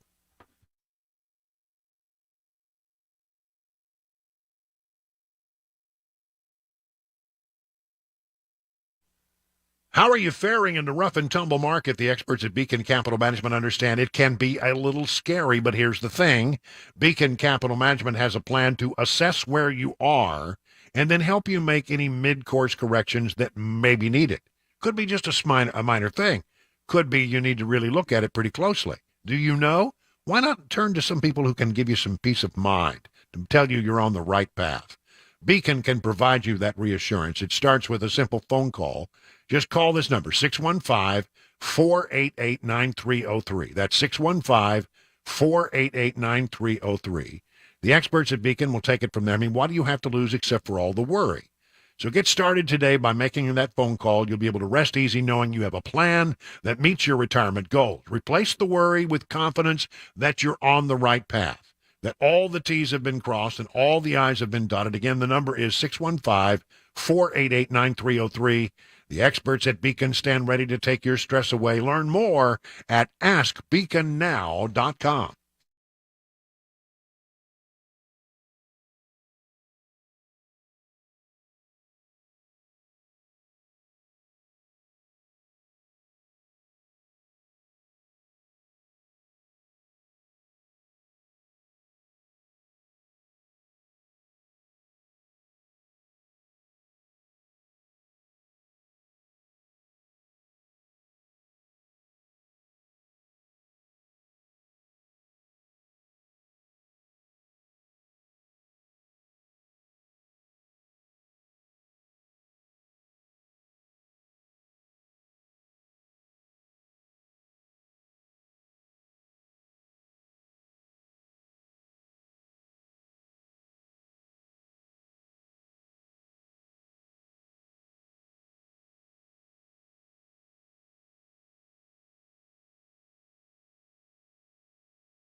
A decision on transgender females participating in women's cycling events, and a Middle Tennessee cheerleading coach is charged with sex crimes involving a minor.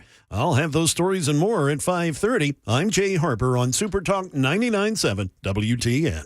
All right, Jay Harper in the newsroom. We got Chris Weber in the control room pushing all the plinky buttons. I'm Brian Wilson in the chair and on the air, bringing you this Friday edition of July 14th edition of Super Talk 99.7's The Drive. Okay? Now, coming up after the news, you know what we're going to do because it's Friday. We take calls from the audience. And we really love it when you get involved and you have a well-thought-out call. I mean, the 435 bunch, Chris, I think you'll back me up. A very respectable showing by the people who called in the 435 segment. Yeah, they were all fired up. They were fired up. They had things to talk about. They had things that they wanted. So here's the thing. I'm gonna go over it again because it was so successful. I need to repeat the thing I said before, which is I think, look, when you call in, Chris will get on the phone. He'll tell you, and you tell him what you're going to talk about. He'll make a little note, and I get to see it on a big board. And then when I call your name, don't, by the way, when Chris gets finished with you, don't turn on the radio. Stay on the phone. See, because, there's a delay involved. And if I call your name on the radio and you're listening on the radio, you're going to be sitting there for about 30 seconds before you hear it. And we will have moved on by then. And we will have moved on by that time. And your wonderful opportunity will have been missed. So stay on the phone. And then the other thing that I want to say is, listen, I appreciate the friendly nature of people in Middle Tennessee, but just get to your point. Yeah, well, Brian, how are you today? Well, I appreciate everybody checking up on me and knowing how I'm doing, but just honestly, what we need to do so we can get a lot of calls in is just have, you go straight to the thing that's on your mind, whatever it is. So, that'll be coming up after the news with Jay Harper at 5:35. Another exciting edition of Phone Your Farb Friday. I got a couple of these are just oddball things that I wanted to throw in if I could very quickly. I was very happy to see this. Opry Country Christmas. It's hard to think about Christmas. I mean, it's, 90 degrees outside. But will feature performances by Opry members Trace Adkins, Lauren Elena, Lady A, Chris Jansen, and more. The third year of Christmas at the Opry will be hosted by none other than our good friend here at the radio station, my personal good friend. I mean, we're from the same hometown. Grammy Award-winning Opry member Larry Gatlin will be the host through the third year of Christmas at the Opry. And it starts November 26th. And it goes all the way through, I think, December 18th or others. Many performers still to be added, but Lauren Elena, Scott McCreery, Trace Adkins, Lady A. And, of course, in each and every show, we'll have the Gatlin brothers, Riders in the Sky, Mandy Barnett, and Charlie McCoy. Now, there's a guy. Yeah, he's a world-class musician and, plays the harmonica, of course. He'll be featured at each of the show this holiday season. So there you go. Congratulations and a wonderful opportunity for my good friend Larry Gatlin. Or as we like to call him back in Odessa, Larry Wayne. He needs the work. And then there's this.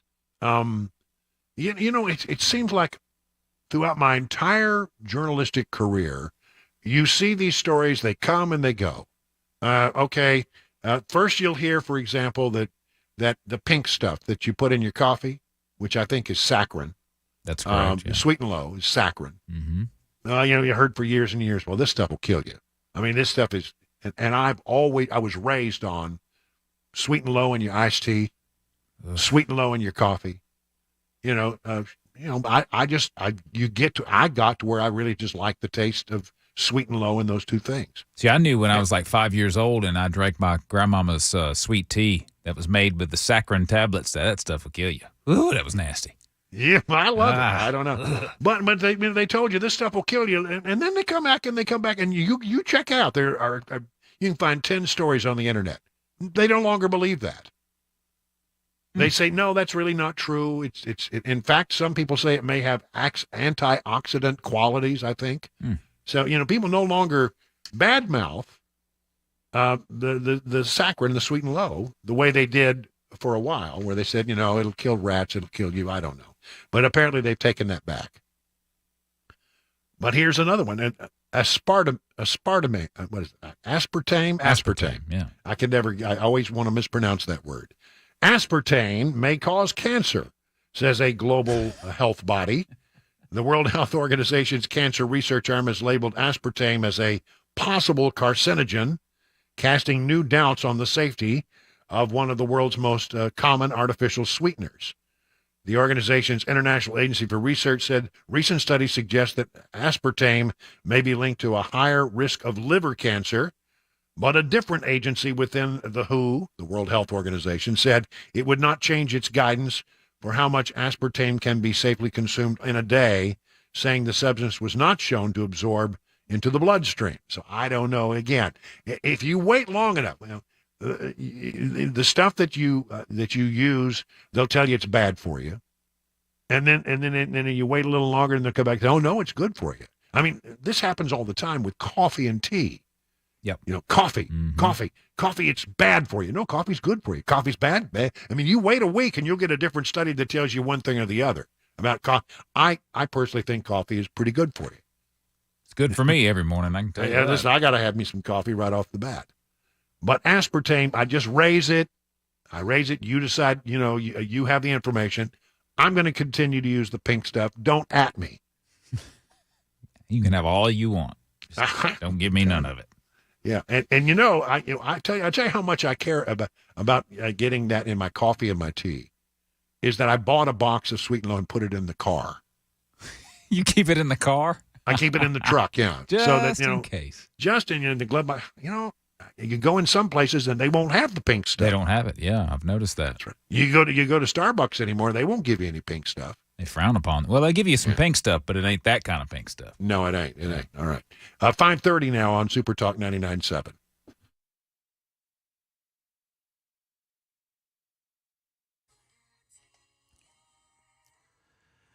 It is 5:31, and I'm Jay Harper with your top stories. We're at 92 degrees under a mostly cloudy sky. Hang on, the forecast and a traffic report are up next. Transgender females are now banned from competing in women's international cycling events. That's according to the world governing body of the sport. They announced that today. In a press release, Union Cycliste Internationale, the governing body, said it took scientific evidence into account when making its decision. Here in Middle Tennessee, police say a cheerleading coach in Franklin has been arrested on multiple sex crime charges involving a minor. The 27-year-old coach, James So, is charged with aggravated rape, 4 counts of statutory rape, 3 counts of rape, and 2 counts of sexual battery. Police say the charges stem from a single encounter with a 17-year-old female at Premier Athletics. The NCAA fining the University of Tennessee more than $8 million today in issuing a rather scathing report that outlines more than 200 infractions during the 3-year tenure of former football coach Jeremy Pruitt.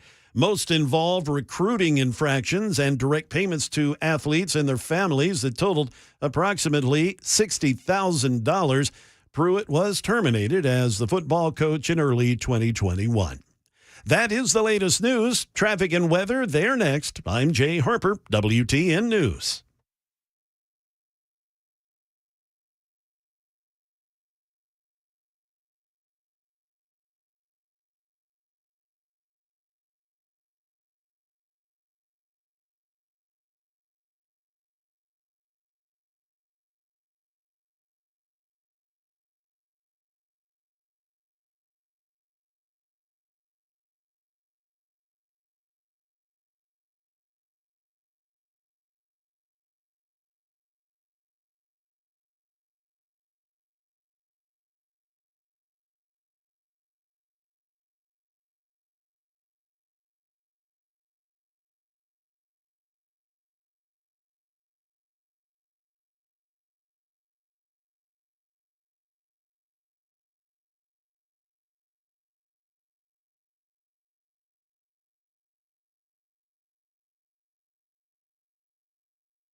Well, have you noticed how unreliable things have become these days? Like someone tell you that, well, I'll have that thing you want ready at 4 p.m., and you show up at 4 p.m. prompt, and you know what? It's not there. I mean, people are really tired of that kind of stuff. But your friend and radio buddy, Brian Wilson, if you've had it with unreliable vehicle repair shops, you should come to Eurofix. Eurofix turns unreliable into reliable, and Eurofix has your vehicle ready when it's really supposed to be ready, so you're not standing around, tapping your toe, waiting to go. Eurofix repairs all European cars with quality that beats the dealer without dealer pricing. That's because dealer repair shops are designed to pay virtually all of the dealership's overhead, and that's a lot of money. Why would you want to pay for that? At Eurofix, reliable means a 3-year nationwide warranty plus a free loaner car with every repair appointment. Make sure you call ahead, as loaner cars are very popular. If you're tired of unreliable repair shops, just come to where it's reliable. Eurofix, family-owned for 24 years. Call 844-EUROFIX or visit myEurofix.com. That's myEurofix.com.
"38 minutes now past the hour of 5 o'clock on a Friday." And you know what happens when we get to this time of our show? We do it every Friday. It's one of my favorite things, where we get to, open up the phone lines, and whatever's on your beady little minds, man, we can talk about it. Well, to some degree. Beady little minds. 615-737-9986, a little thing we like to call Phone Your Farb Friday.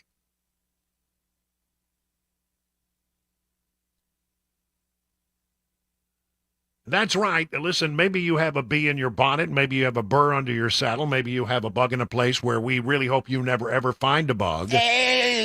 Just get on the phone. Call this number, 615-737-9986, and lay it on. Maybe you want to step up on this 100,000-watt soapbox and express yourself. We're all about that within boundaries, because it is a family show, and we don't want Chris to have to work very hard and have to use that little red button. Yeah, because it's way over there. Yeah, I know. So anyway, we'd love to have, we had a great round at 435. So I'm expecting that the next round will be exceptional. Okay?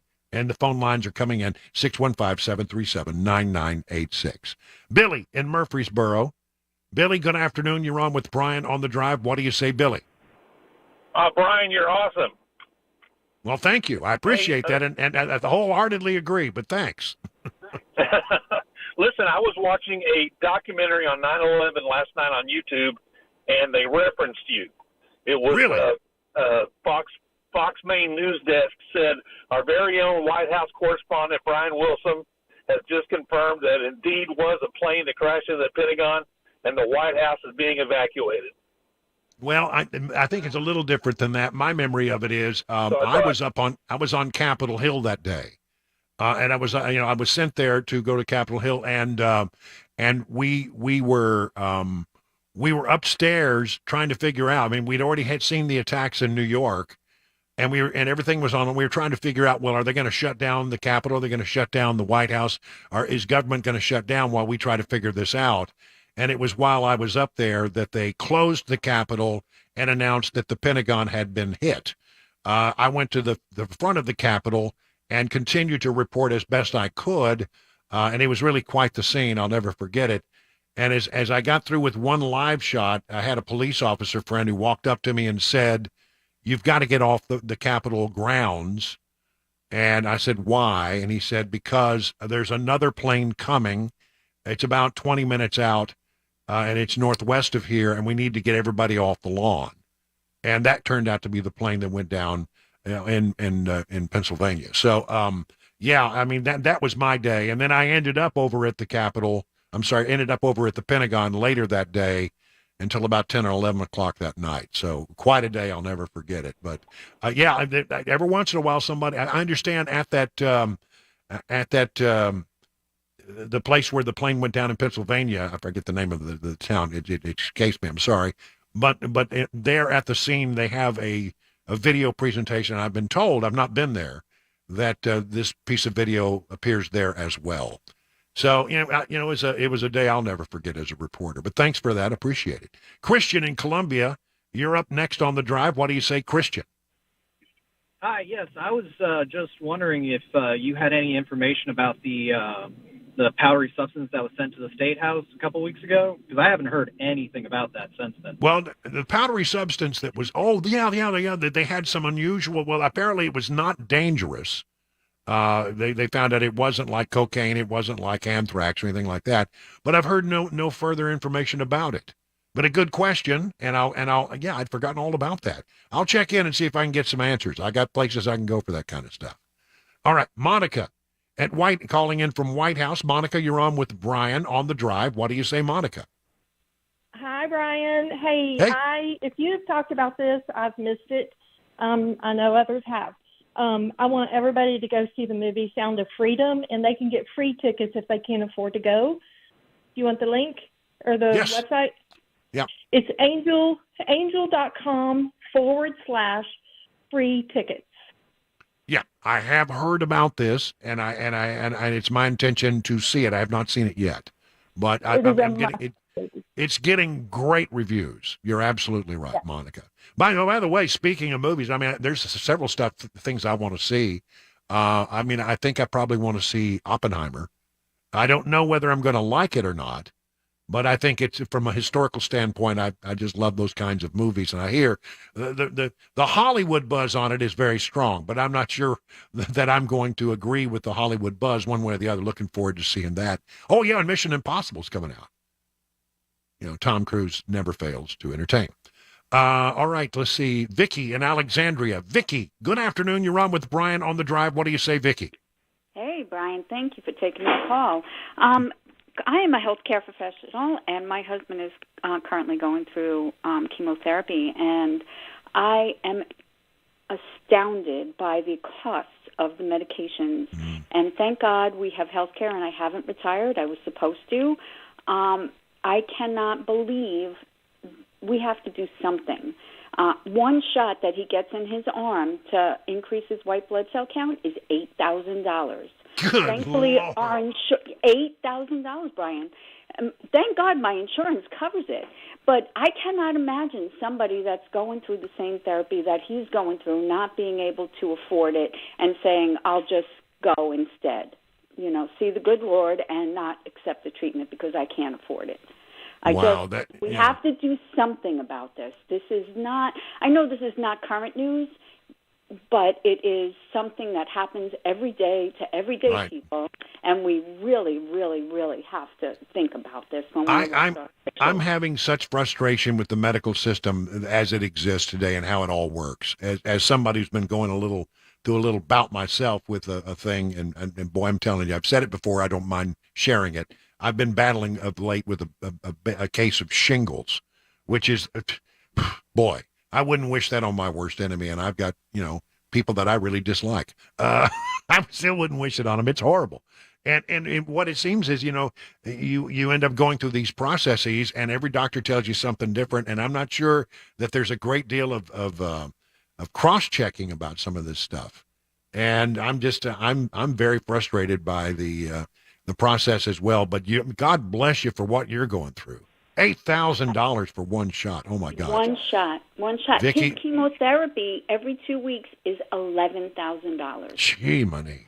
And he needs 12 treatments. I cannot imagine how anybody in their right mind would go through what he's going through and have that bill over their head and lose their home and lose their livelihood. I cannot. Yeah. I'm with you. Thank you, Vicki, for the call, and hang in there, all right? Bobby in Laverne. Bobby, you're on with Brian on the drive. What do you say, Bobby? Oh, yeah, Brian. I've been trying to get a hold of you. The last time I got through the radio station was when Phil Valentine was still there, and I was talking to him right before he died. But anyway, I was part of a duet from the 50s and the 60s, rockabilly music called Bobby and Billy, the Sprouts, Sprouts, and I was on RCA. Chet Atkins was my A&R man. And how about that? I wrote a song years ago about Jimmy Carter when he was having trouble with Russia and Panama Canal and all that, and so I sent him a 45 record of it. Well, he sent me a postcard back, no kidding, from the White House, and I got the postcard, and Channel 5 got a hold of it about, I guess, 2 months ago, and they come out my house and interviewed me. You can see it now, the guy in the burn who wrote the song about Jimmy Carter. And they played it. How about that? I showed them pictures and everything of what I did, and me and my friend was on RCA, in which he died like 3 years ago, and I hate it. But anyway, we was a duet, and you can see us right now on Google or YouTube, and it's got a lot of our music on there. And it's called The Sprouts.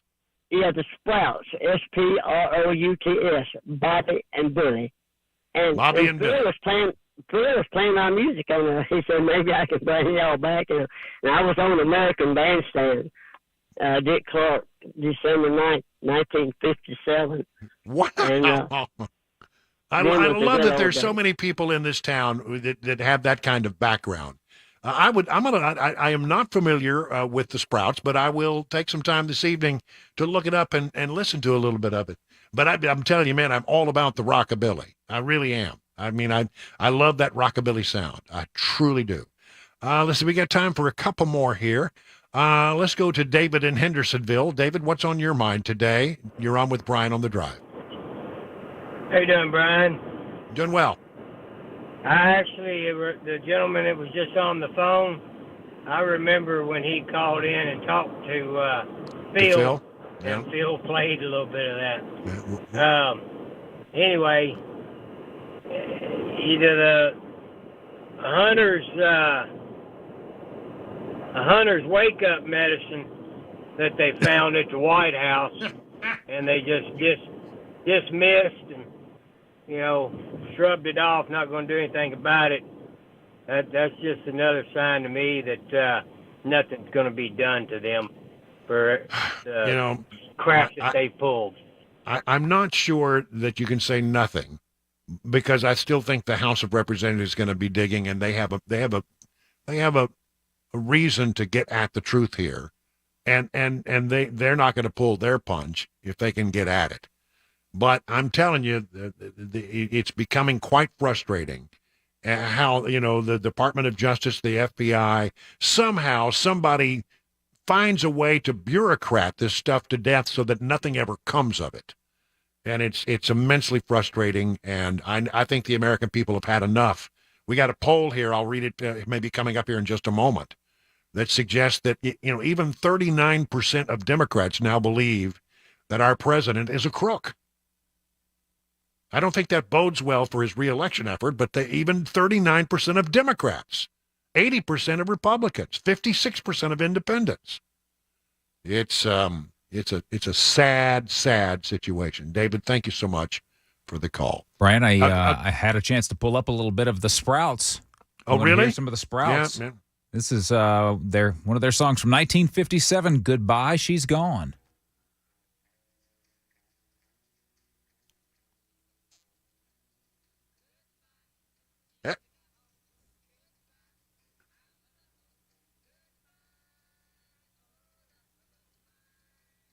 That has a little the Don and Phil from Nashville kind of sound to it. Everly Brothers there.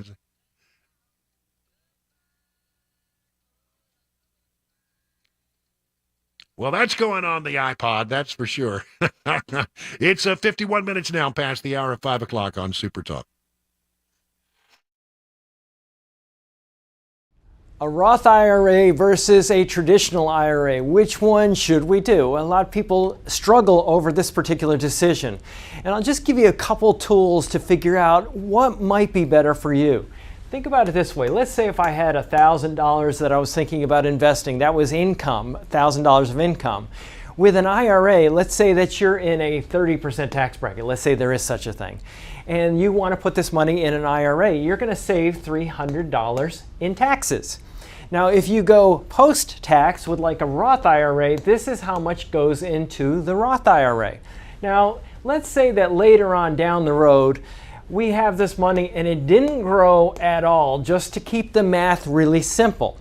And let's say that at some point in the future, you're in a lower tax bracket, because the way our tax system works is that your first income is taxed at a really low rate, and then you get up into higher rates, 10%, 12%, 22%, and so on and so forth. It gets higher. If you're earning income and you're at that particular tax rate up there, you might want to avoid that tax rate right now and take the income at a later point in time when you're in a lower average tax rate. Now let's say that you're in a 10% bracket down here when you pull the money. How much are you going to pay in taxes? 10% of $1,000 is $100. How much do you get to spend? $900. Well, even though I didn't have growth, I had growth because of the difference between my tax rate here and here. And that's the idea. That's one of the things that we look at. We look at Social Security taxation, income taxation, and a lot of factors that might drive you in a higher or lower brackets in the future. If you want to learn more about our approach to investing and financial planning, go to paulwinkler.com and set up a free 15-minute phone call or call 615-851-1950.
Hey, it's Brian Wilson for King and Associates Insurance based in Brentwood. They've been in the business for some 25 years as an independent agency.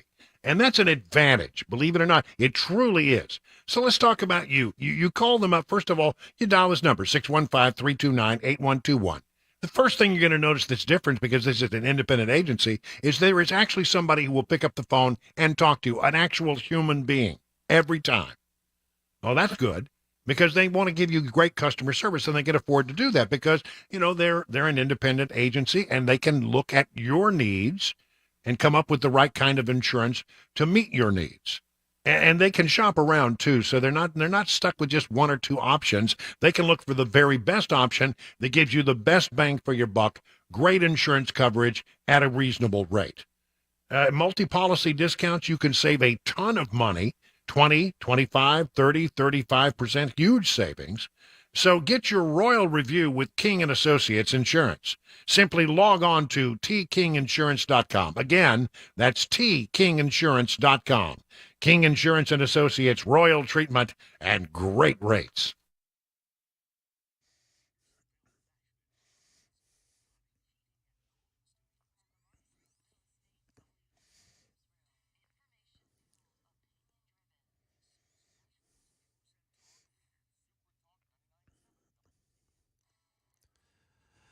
Good evening. It is 6 p.m., and I'm Jay Harper with your top stories. We topped out at 96 degrees today. We're down to 92 degrees now under a mostly cloudy sky. We'll have a forecast and the latest traffic report here in just a bit. More than a decade after 11 bodies were found along Gilgo Beach on Long Island, New York's South Shore, a suspect is charged with first-degree murder in 3 of the cases. Here's ABC's Dave Packer reporting. The bodies of 9 women, a man, and a toddler found wrapped in burlap in December of 2010. For the next 13 years, their cases went unsolved. Until today. Suffolk County District Attorney Raymond Tierney announcing first-degree murder charges in the death of 3 of those women. Defendant Rex Andrew Hierman, 59 years of age. A New York City architect, husband, and father of 2. Police and the FBI using phone records and advances in DNA testing to find the suspect. Friday's arrest came after Suffolk County's new police commissioner created a special Gilgo Beach homicide investigation task force in February of last year. In the nation's capital, the House of Representatives passing the annual defense bill by a vote of 219 to 210, sending the $886 billion measure to the Senate.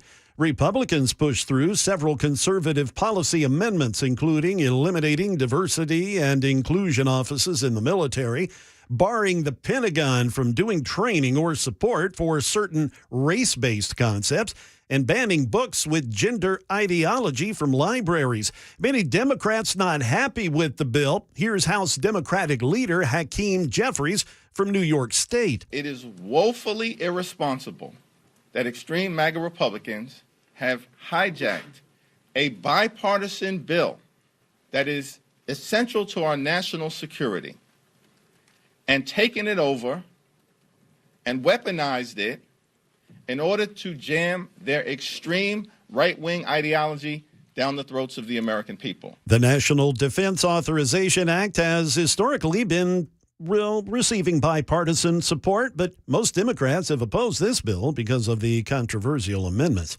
2 days after being added to the Metro Nashville Police Department's top 10 most wanted list, a teenager facing charges related to a June murder has turned himself in.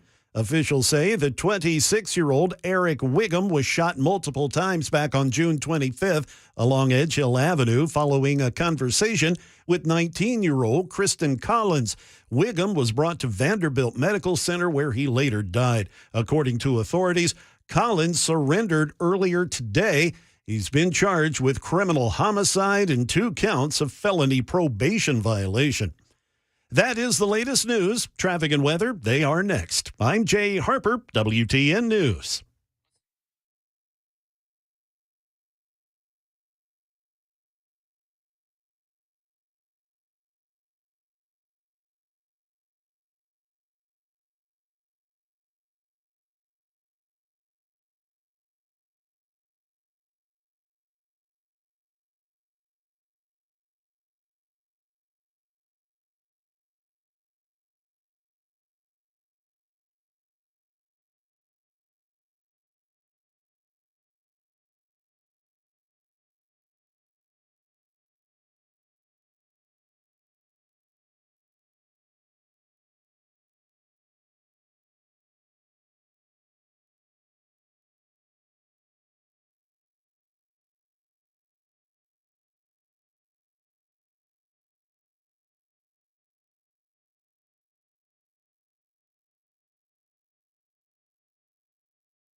It is 8 minutes now past the hour of 6 o'clock on this Friday, the 14th day of July. So glad that you're with us. I'm Brian Wilson, your friend and radio buddy. We got old Chris Weber there in the control room pushing all the blinky buttons. Jay Harper in the newsroom for a few more minutes, making sure that you get all the news and information that you need. And then it's going to get you home safely. And it's, Friday. It's the middle of summer. We're gonna ease into the weekend. How about that? You like that? Let's see. What did I wanted to tell you about? Okay. We got a lot of, I don't know which way I want to go now. I'm sort of torn. I think I'll talk a little bit about the three things that are going on right now with regard to the Bidens. I mean, today, by the way, was the official last day of the investigation into the White House cocaine. Interesting is you've got this murder case in New York. Think about this for a moment. A lot of people have been talking about this 13-year-old serial murder case that's been cracked open in Long Island. And here's how it got cracked. They got a suspect. They began to follow the suspect. The suspect ordered a pizza, threw the pizza box out. Police grabbed the pizza box and apparently were able to get DNA from it that matched DNA from some old files they had from around 2010. And that's how they were able to put this together. And this 13-year-old case, which is really tragic, is now being brought to a conclusion, and police say they have their man. Compare and contrast that with the Secret Service and the FBI, who were unable to find any kind of DNA off of a small packet of cocaine inside the White House that would have helped them bring it all down. I don't think they wanted to find DNA. You know why? Because they're going to have to go through 500 people to find out whose cocaine it was. I mean, to be 500 people is what I was reading that they would have to swab. And, some of those people are pretty high-ranking folks. So they didn't want to go down that path, and unless there was a fingerprint, and apparently there was not. So they say they weren't going to go anywhere with that. But isn't it interesting that a 13-year-old murder case can be solved by some DNA found on an old pizza box, but the FBI, Secret Service, couldn't resolve the other issue. I think everybody understands what was going on there. Sometimes, when you do an investigation, you don't really want to know the answer, and I don't think they wanted to know the answer because it would have been delicate. The President of the United States is being viewed more and more and more as a crook. He's a man who has taken bribes, it appears many people believe. And this story comes from the Washington Examiner. People overwhelmingly believe that President Joe Biden took up to $30 million in bribes in scams connected to first son Hunter Biden, and now even Democrats believe that may be the case. In the latest test of voter faith in the president's denials, he said, of course, now I don't know nothing. How many times has he said? I've got it right here. I can play this for you. I think this is it. I've never discussed my business or their business, my sons or daughters. I've never spoken to my son about his overseas business dealings. I have never discussed with my son or my brother or anyone else anything having to do with their businesses, period. Well, it seems increasingly Americans don't believe that. 56%. In the latest voter faith of the president, 56% said that he probably took bribes from sources tied to China, Russia, Ukraine, maybe someplace else. 27% say they think that is unlikely. That's a more than 2-to-1 gap. So overall, in this new poll, 56% of Americans say that they believe he took bribes, and only 27% say that is unlikely. The survey, very bad for the White House because it shows voters don't believe the president. And here's how this breaks down, right? 39% of Democrats say it's likely he took a bribe. That means that, only 42% believe it's unlikely, so we're almost split down the middle on Democrats. Republicans believe, about 80% of them believe that he did likely take a bribe. Only 9% say it's unlikely. And that brings you then to the independents. Independents say that 56% of those independents who were questioned by the pollsters say they believe that he took a bribe. Only 22% of independents say no. Average it all up comes to 56%. And it's that Democrat number that should be very concerning because, if you have that many Democrats who are concerned about whether or not their president is a crook, I think it doesn't bode well for that president being reelected, it seems to me, unless you just don't care. And that brings me to the other thing that I've been saying. How many times have I said to you that I'm not sure exactly how everything's going to play out? I've said to you time and time and time again, I'm not sure how the old thing is going to come to fruition, but the only thing that sort of feels certain to me is that Joe Biden will not be the Democrat nominee. Now, he's raising money, and everybody says that, if he is the nominee, they'll vote for him. The Democrats do, at least. But I'm not sure that he's going to be the guy, because it seems to me he's looking increasingly feeble. And again, should I tell him one more time about the video of him eating a small child in Finland? Disgusting. Go to yourfarb.com if you haven't seen it already. Yourfarb.com, very top of the page in today's edition, where we lay out all the stories we use to prep for this show. You'll be sent to a video clip of Joe Biden in Finland yesterday trying to eat a small child in Finland. I mean, it's just the most bizarre thing. But I think they look at him and say he's a weird cat. I as we just told you, a great number of people, including a great number of Democrats, 39%, believe that he may have taken a bribe. He doesn't seem to be, looking very good on the world stage, the national stage. Any stage that he's on, he falls or he trips or he goofs up in some way. And I never thought that at the end of the day, Democrats would trust this guy. And so I've been saying for some time now, I don't know how it's all going to play out. On the Republican side of the equation, it seems like Donald Trump's got the mojo. He's got the momentum. He's 30 points ahead of just about anybody else, including Ron DeSantis. But on the Democrat side of the equation, I've never thought that the support for Biden was all that strong. And I think that when they realize that he looks so weak, then he can't put together a sentence and he keeps making mistakes, that maybe people are going to have some concerns in a general election and will not vote for him, and therefore I didn't think they'd ever allow that to happen. Now comes this story. Again, this is one of those instances where I go and I look at stuff that you don't have to look at, so you don't have to bother. But I think it's fun sometimes to listen to Democrats talking to Democrats, liberals talking to liberals in some of these stories. And that's what we're eavesdropping on, a conversation, really. From CNN, the conversations keep happening.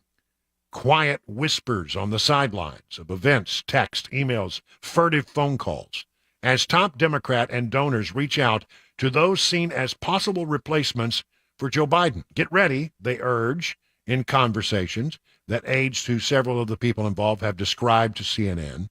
Despite what he has said, despite the campaign that's been announced, President Joe Biden won't actually be running for re-election. They feel like time is already running out, and the lack of the more robust campaign activity they want to see is a sign that his heart really isn't in it. I mean, the campaign is barely functioning. It doesn't have but about, a few hands working there. Been raising some money, but he can take that money and dedicate it in different directions if he chooses not to run. Doesn't hurt to go ahead and raise the money.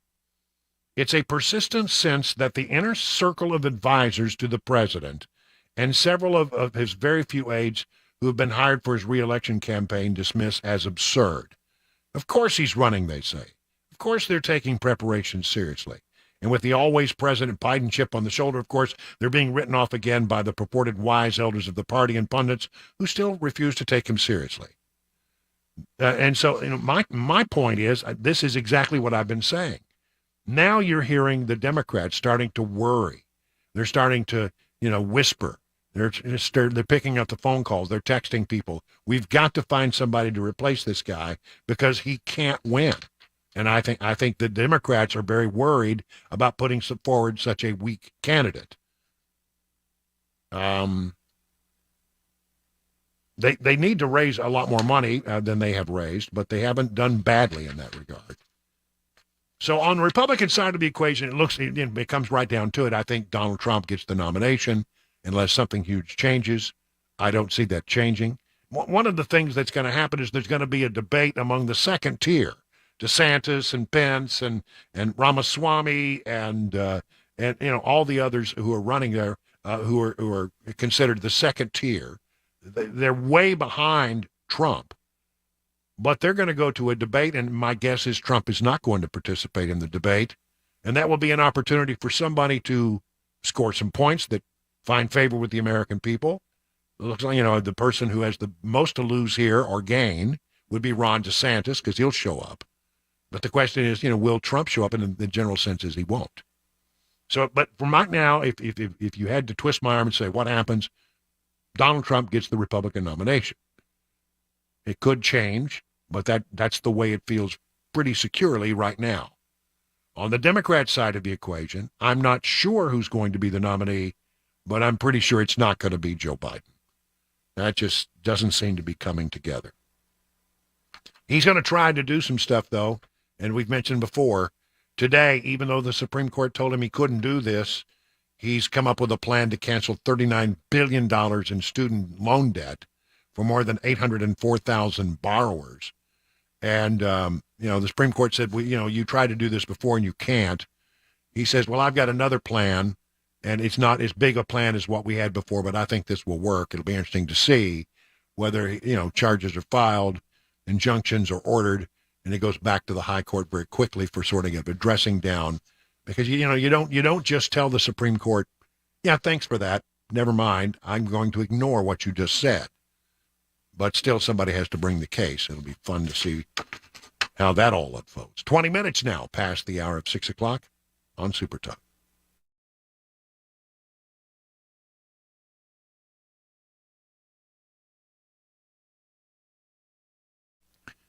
United Structural Systems, they're a company that can help you if you have problems with the foundation of your home or waterproofing issues. It's pretty important to be able to reach out to them, and that can really help you. And, you need real professional advice at a time like this because this is not your area of expertise.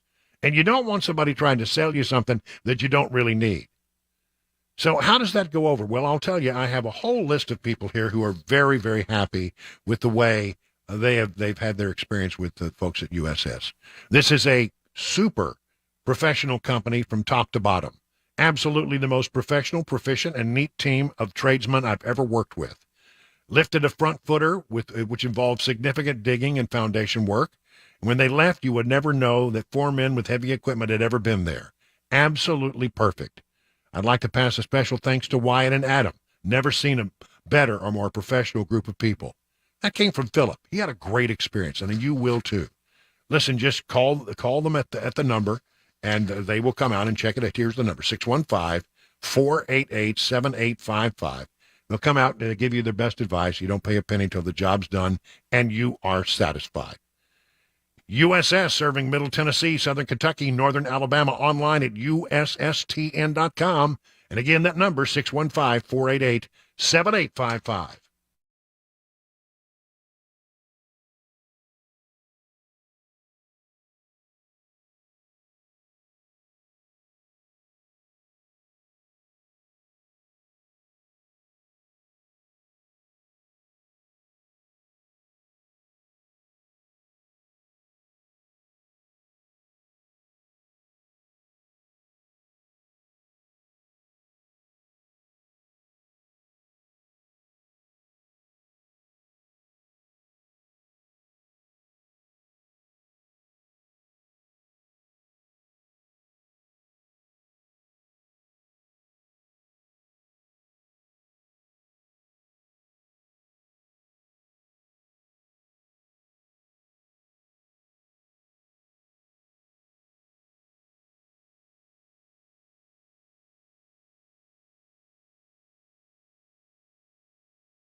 A Middle Tennessee cheerleading coach is charged with sex crimes involving a minor. A Nashville's most wanted murder suspect turns himself in, and we'll also have today's closing money news. That's all on the way at the bottom of the hour. I'm Jay Harper on Super Talk 99.7 WTN. Just want to mention that, again, you heard it during that promo, that on Monday, the kickoff of the Chris Hand Show from 9 to noon here on Super Talk 99.7. He is our permanent host there for that time slot, and you'll get to hear his debut show on Monday. Got a chance to exchange a text message with him. I've not met him face to face, but I've encountered him in some of the things that we've done around the station. I think he's going to be a good hand. I know that's a bad pun. Chris Hand's going to make a good hand, and I think you're going to like him. And we do understand, I'm going to just say it again, we understand that a great number of people who listen to this radio station have very strong feelings about how things should go. But I will tell you that I think it's a good hire, and I think you're going to be pleased. So give him a shot on Monday at 9 o'clock, right after Nashville's Morning News with Dan Mandis, Johnny B, and Ken Weaver. Okay, so now the other thing is that we got that thing going on the 26th, which is Korean barbecue. Excuse me, or we have to do it the way that Matt Murphy does it. This says Korean. Korean barbecue. Wow. I love Korean barbecue up in Hendersonville, and this will be we teased it by saying there'll be a special guest there. Well, now the special guest is your first opportunity to meet Chris Hand, family guy, 4 kids. He's got a beard. Look, actually, it's the only guy in the shop, Chris, who has a better looking beard than you do. Well, I don't know about that. It's a very handsome beard, as beards go. If you say so. No. I'm not trying to hurt your feelings. I'm just giving you my observation, and that'll be good. And so I'll be there. Dan will be there. Matt Murphy will be there. And then we got Pamela Furr will be there, as well as Johnny B. And then I don't know why we can't get Ken Weaver to come out to any of these things. Only if it's in Murfreesboro, apparently. It's the only time he's ever been, I think. Well, there are 2 things. If it's in Murfreesboro, it's the only time I've ever known him to show up. And you know what was funny? I always say, come on, Ken, come on down to the thing. And it's right in Murfreesboro. No, I don't know. I said, I just harassed him until he finally showed up. Mm-hmm. You couldn't get him out of the place. He was the last one to leave. He was having a great time. He was saying, I looked over in the corner, and there's Ken Weaver just holding court. People were laughing, and he was telling stories, and he had a great time. So we'll prevail upon him to try and come. But it's in Hendersonville, and he lives in Murfreesboro. So that's a little bit of a hike. That's a hike. That's a hike. Yeah. So, I guess Chris does his show, not Chris. Matt Murphy does his show starting at noon from there. And then I think I come in at 3. I think that's right. Wow. All right. That's one way or the other. I know I'll be there at 3 o'clock. You'll be there, yeah, for sure. I'll be there in Hendersonville at 3 o'clock. And I want to point this out because I had some questions about it. We refer to it as Korean barbecue. J Street is the name of the establishment. If you're not familiar, it's not like barbecue like you think barbecue like we have around here. Korean barbecue is not like different. Southern barbecue, right? So just check out the website of that place, J Street Bar and Grill there in Hendersonville, and you'll see it's great, really good stuff. I think it's going to be a fun thing, and I'm looking really forward to it. So go out there and join us for some Korean barbecue. All right, let's call it a half hour. 6:30 now at Super Talk 99.7 WTN.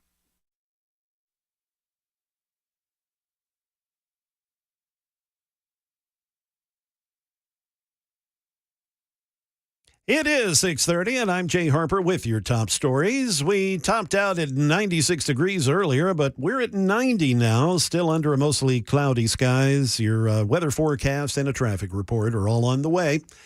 Here in Middle Tennessee, police say a cheerleading coach in Franklin's been arrested on multiple sex crime charges involving a minor. The 27-year-old coach, James So, is charged with aggravated rape and multiple other charges. Police say the charges stem from a single encounter with a 17-year-old female. Here in Nashville, 2 days after being added to the Metro Nashville Police Department's top 10 most wanted list, a teenager facing charges related to a June murder has turned himself in. Officials say the 26-year-old Eric Wiggum was shot multiple times back on June 25th along Edge Hill Avenue following an altercation with 19-year-old Kristen Collins.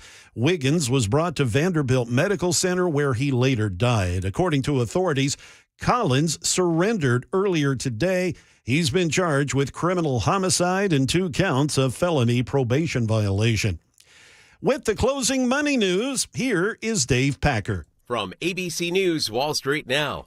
Markets were mixed on Friday, with blue chips gaining on the strength of bank stocks. Consumers and businesses continuing to spend and borrow, even as interest rates rise. J.P. Morgan Chase reporting profits up a whopping 67% in the spring compared to last year. Wells Fargo profits up 57% from the same time a year ago. And while Citigroup's overall profits fell, interest income was higher. All this leading to hope that the Fed will achieve the elusive soft landing, slowing inflation by raising interest rates while at the same time avoiding a recession. The Dow on Friday was up 113 points. The Nasdaq fell 24 points, and the S&P 500 was down 4. It's been a little over a week since contract talks between UPS and the union representing 340,000 of its workers broke down.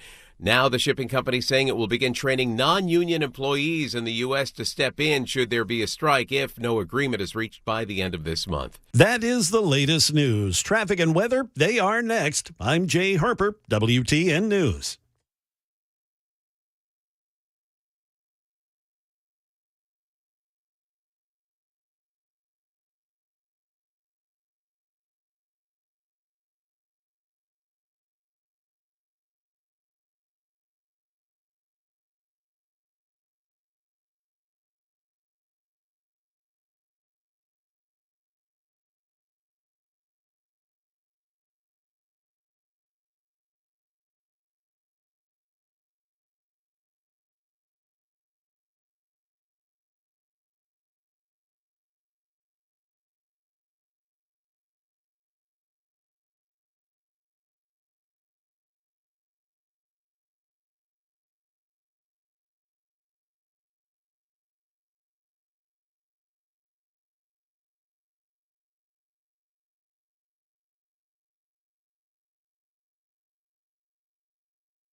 Let's talk about Busy Bee HVAC. Okay, right now, what you're talking, it's all about the air conditioner right now, isn't it? Temperature 96 degrees today in Nashville.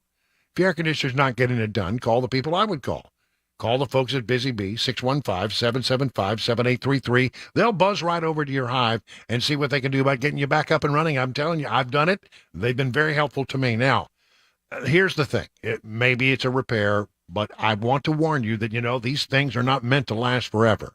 They're going to give you all your options. And the last time I talked to, I said, hey, well, what are my options here? Well, we can probably limp forward a little bit and maybe get you another, few months. But, you're talking about a system that's 20 years old. Maybe you want to replace it. I did. And I had great service. I mean, boy, they got me up and running in really record time.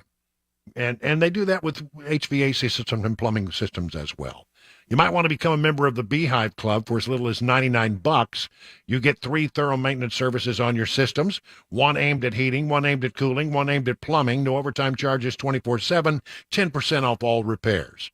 Busy Bee Plumbing, Heating, and Cooling is your official Root Pro partner, 615-775-7833, online at busybeehvac.com.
It is 38 minutes now past the hour of 6 o'clock on Super Talk. Brian Wilson wrapping things up on a Friday. We'll give you a few more minutes of our scintillating thoughts and conversations and the stories that we think are interesting that you'll be interested in. And then we're going to hand it over to Mark Levin, the great one, to take it home for the rest of the evening.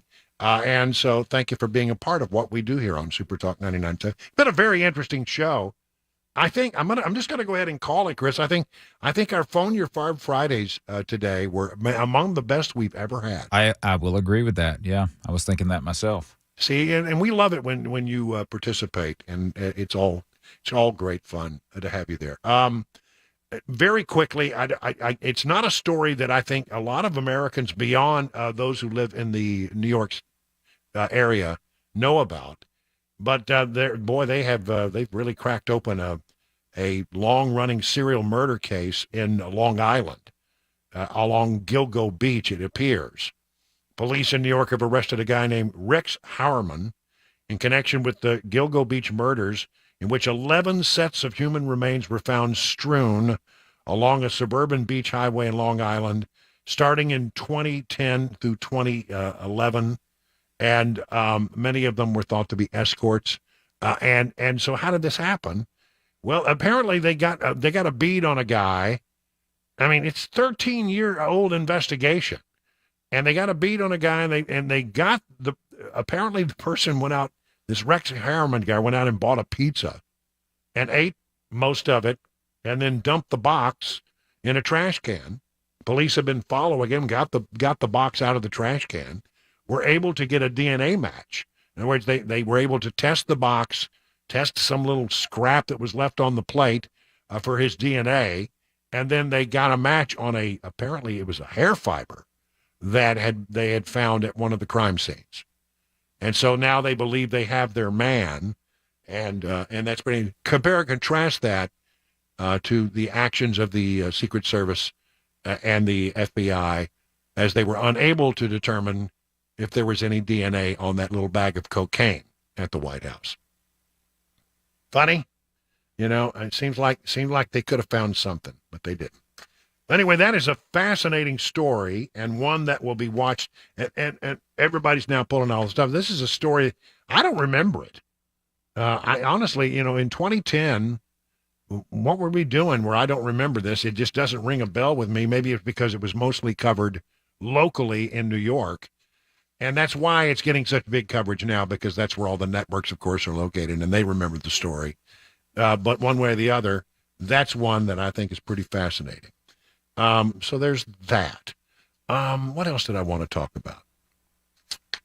I want to talk a little bit about $1 billion in FBI funding that may be slashed. We've talked a lot about how in the federal government right now, and among Republicans and conservatives in the House, in the Senate, and, well, I think across America, there's not a great deal of faith that the FBI is playing it on a level playing field.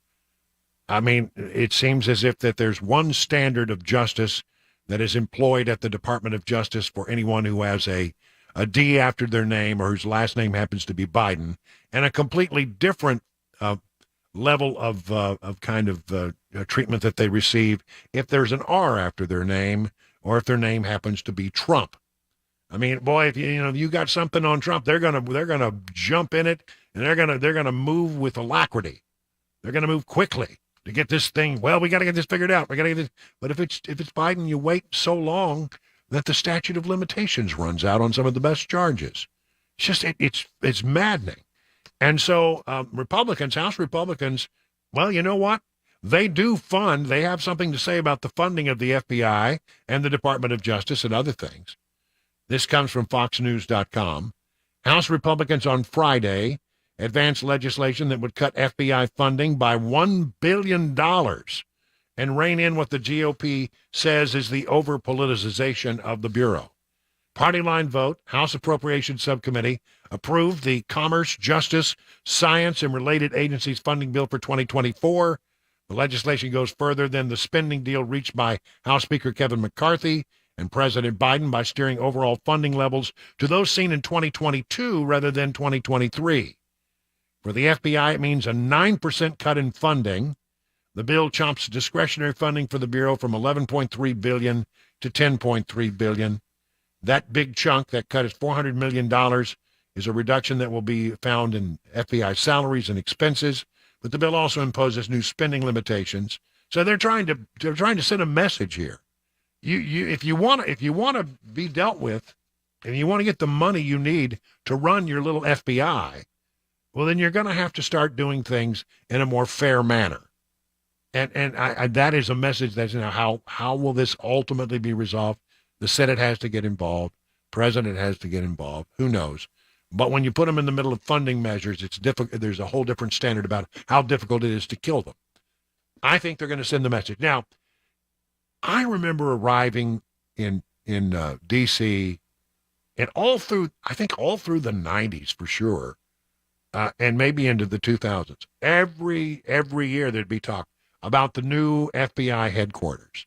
Well, it's going to be out in Northern Virginia. Now it's going to be out in Maryland. Oh, it's going to be here. It's going to be there. But they've been talking about building a new FBI headquarters. The main building for headquarters is right there on Pennsylvania Avenue, halfway between the White House and the Congress. It's the J. Edgar Hoover building. You ever been there? First time I ever went there, they still did tours. I don't know that they do tours anymore. This is one of the best tours on the whole thing, is you go to Washington, D.C., and you go to the FBI, and then they will take you and show you the FBI building. They had a whole little public tour, and then at the end, they shot off a submachine gun. It was awesome. They take you into the range, and they, just really go crazy. But, now they want to build this massive building, and they want to build it somewhere in the metro area, the D.C. metro area.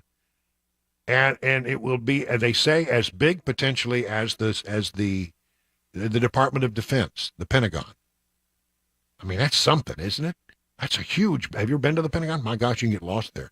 You can spend weeks there and still never see it all. And so, that's what they're talking about. I think that's the wrong idea. I think the right idea here is to decentralize the FBI. Instead of doing, one massive Pentagon-sized headquarters that centralizes it near the nation's capital, why don't we do what we really should do, which is just go ahead and put strong bureaus all over the country, regional bureaus. We could have one in Tennessee. We could have one in, the Northwest. We could have one in Texas. We could have one in California, and look at it from a decentralized standpoint. Because, when you get out into the hinterlands and you talk to these FBI, you'll find they're good people. The problem is too much power centralized in Washington, D.C. with people who focus more on politics than on actually covering an event, making sure that you get the right outcome here. They want to get involved in the politics, and the Department of Justice is there looking over each other. Decentralize the FBI. Build a series of regional bureaus, super bureaus, and then some smaller bureaus, and do it that way. That is the more effective way to operate the FBI. And I am happy to see that they're going to go after the FBI's funding to some degree to send that message. I'm sorry. I know that there are good men and women who work at the FBI, but the behavior has been egregious, and I'm ready for them to get serious about making that point. All right. I got just enough time to get this in.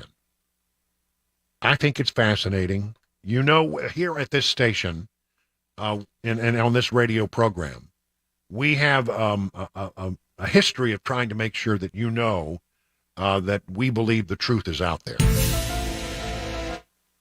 Well, according to Senate Majority Leader Chuck Schumer, who may indeed himself be an alien. We're not completely sure.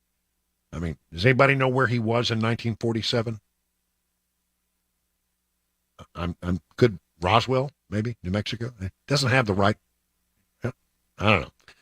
But he's part of a bipartisan group of senators who have offered an amendment to the annual defense authorization bill requiring the federal government to collect and make public records related to unidentified aerial phenomenon and unidentified flying objects. That's right. Chuck Schumer is now on board with this idea of getting to the truth about what is really out there.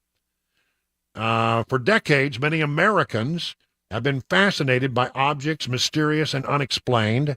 It's long past time that they get some answers, Schumer said in a statement. The American public has a right to learn about technology of unknown origins, non-human intelligence, and unexplainable phenomena. Again, another person adds a very powerful person, the majority leader of the Senate, adds a voice to this call to release these documents so that we can know what it is that the highest ranks of our government know. We are not only working to declassify what the government has previously learned about these phenomena, but to create a pipeline for future research to be made public. Schumer said he's carrying out the legacy of former Senate Majority Leader Harry Reid, who is more than a decade ago pushed funding for the Pentagon's secret Advanced Aerospace Threat Identification Program. People did not know. I'm trying to remember who it was. It was Harry Reid, who was a Democrat, and he was the majority leader. And then it was Daniel Inouye, who was a senator from Hawaii, and then the senator from Alaska, whose name escapes me at the moment, a Republican.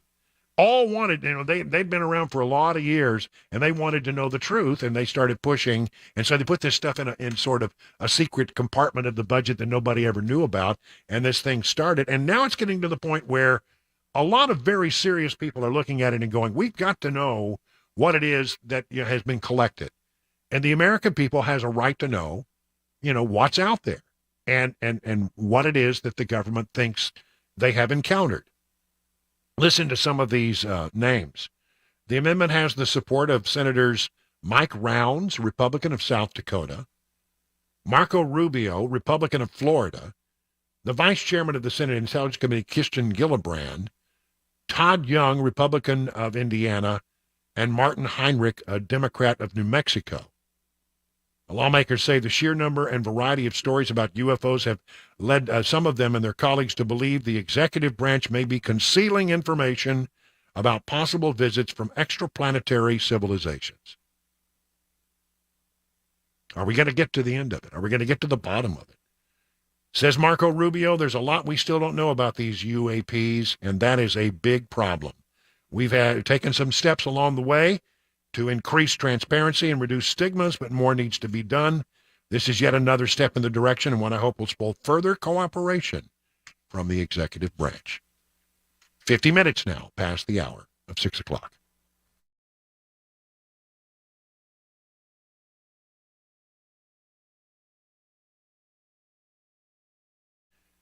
Let's talk about the folks over at D.T. McCall & Sons, fine, convenient locations here in Middle Tennessee. Have you been to one? You really need to go. If you're looking for furniture, I tell you, you've got to find one of ththese stores. And, some of these are just flat cavernous.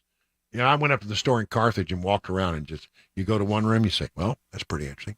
Well, look, what's in this room? What's in that room? What's in this room? You go around and around and around, you find all kinds of different locations. And there's a great a bunch of stuff to choose from. Now, if you're dealing with appliances or furniture especially, having a great selection to look at really is helpful, isn't it? How many times have you purchased an appliance and paid extra for the cords and hoses, paid extra for delivery, paid for the haul away? You find out that big box store didn't give you that great deal that you thought they were giving you when you add in all those other things. At D.T. McCall's, it's all figured in. The honest price is a good price, and that will include free delivery, free setup, and free haul away. D.T. McCall is a family company, been around for more than 100 years, and they have that reputation because they treat people right. Find out about their 5 convenient locations and all the things they can do for you by going to the website, dtmccalls.com. A Roth IRA versus a traditional IRA. Which one should we do? A lot of people struggle over this particular decision. And I'll just give you a couple tools to figure out what might be better for you. Think about it this way. Let's say if I had $1,000 that I was thinking about investing, that was income, $1,000 of income. With an IRA, let's say that you're in a 30% tax bracket. Let's say there is such a thing. And you want to put this money in an IRA. You're going to save $300 in taxes. Now, if you go post-tax with like a Roth IRA, this is how much goes into the Roth IRA.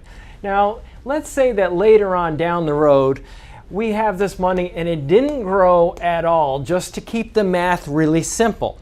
And let's say that at some point in the future, you're in a lower tax bracket, because the way our tax system works is that your first income is taxed at a really low rate, and then you get up into higher rates, 10%, 12%, 22%, and so on and so forth. It gets higher.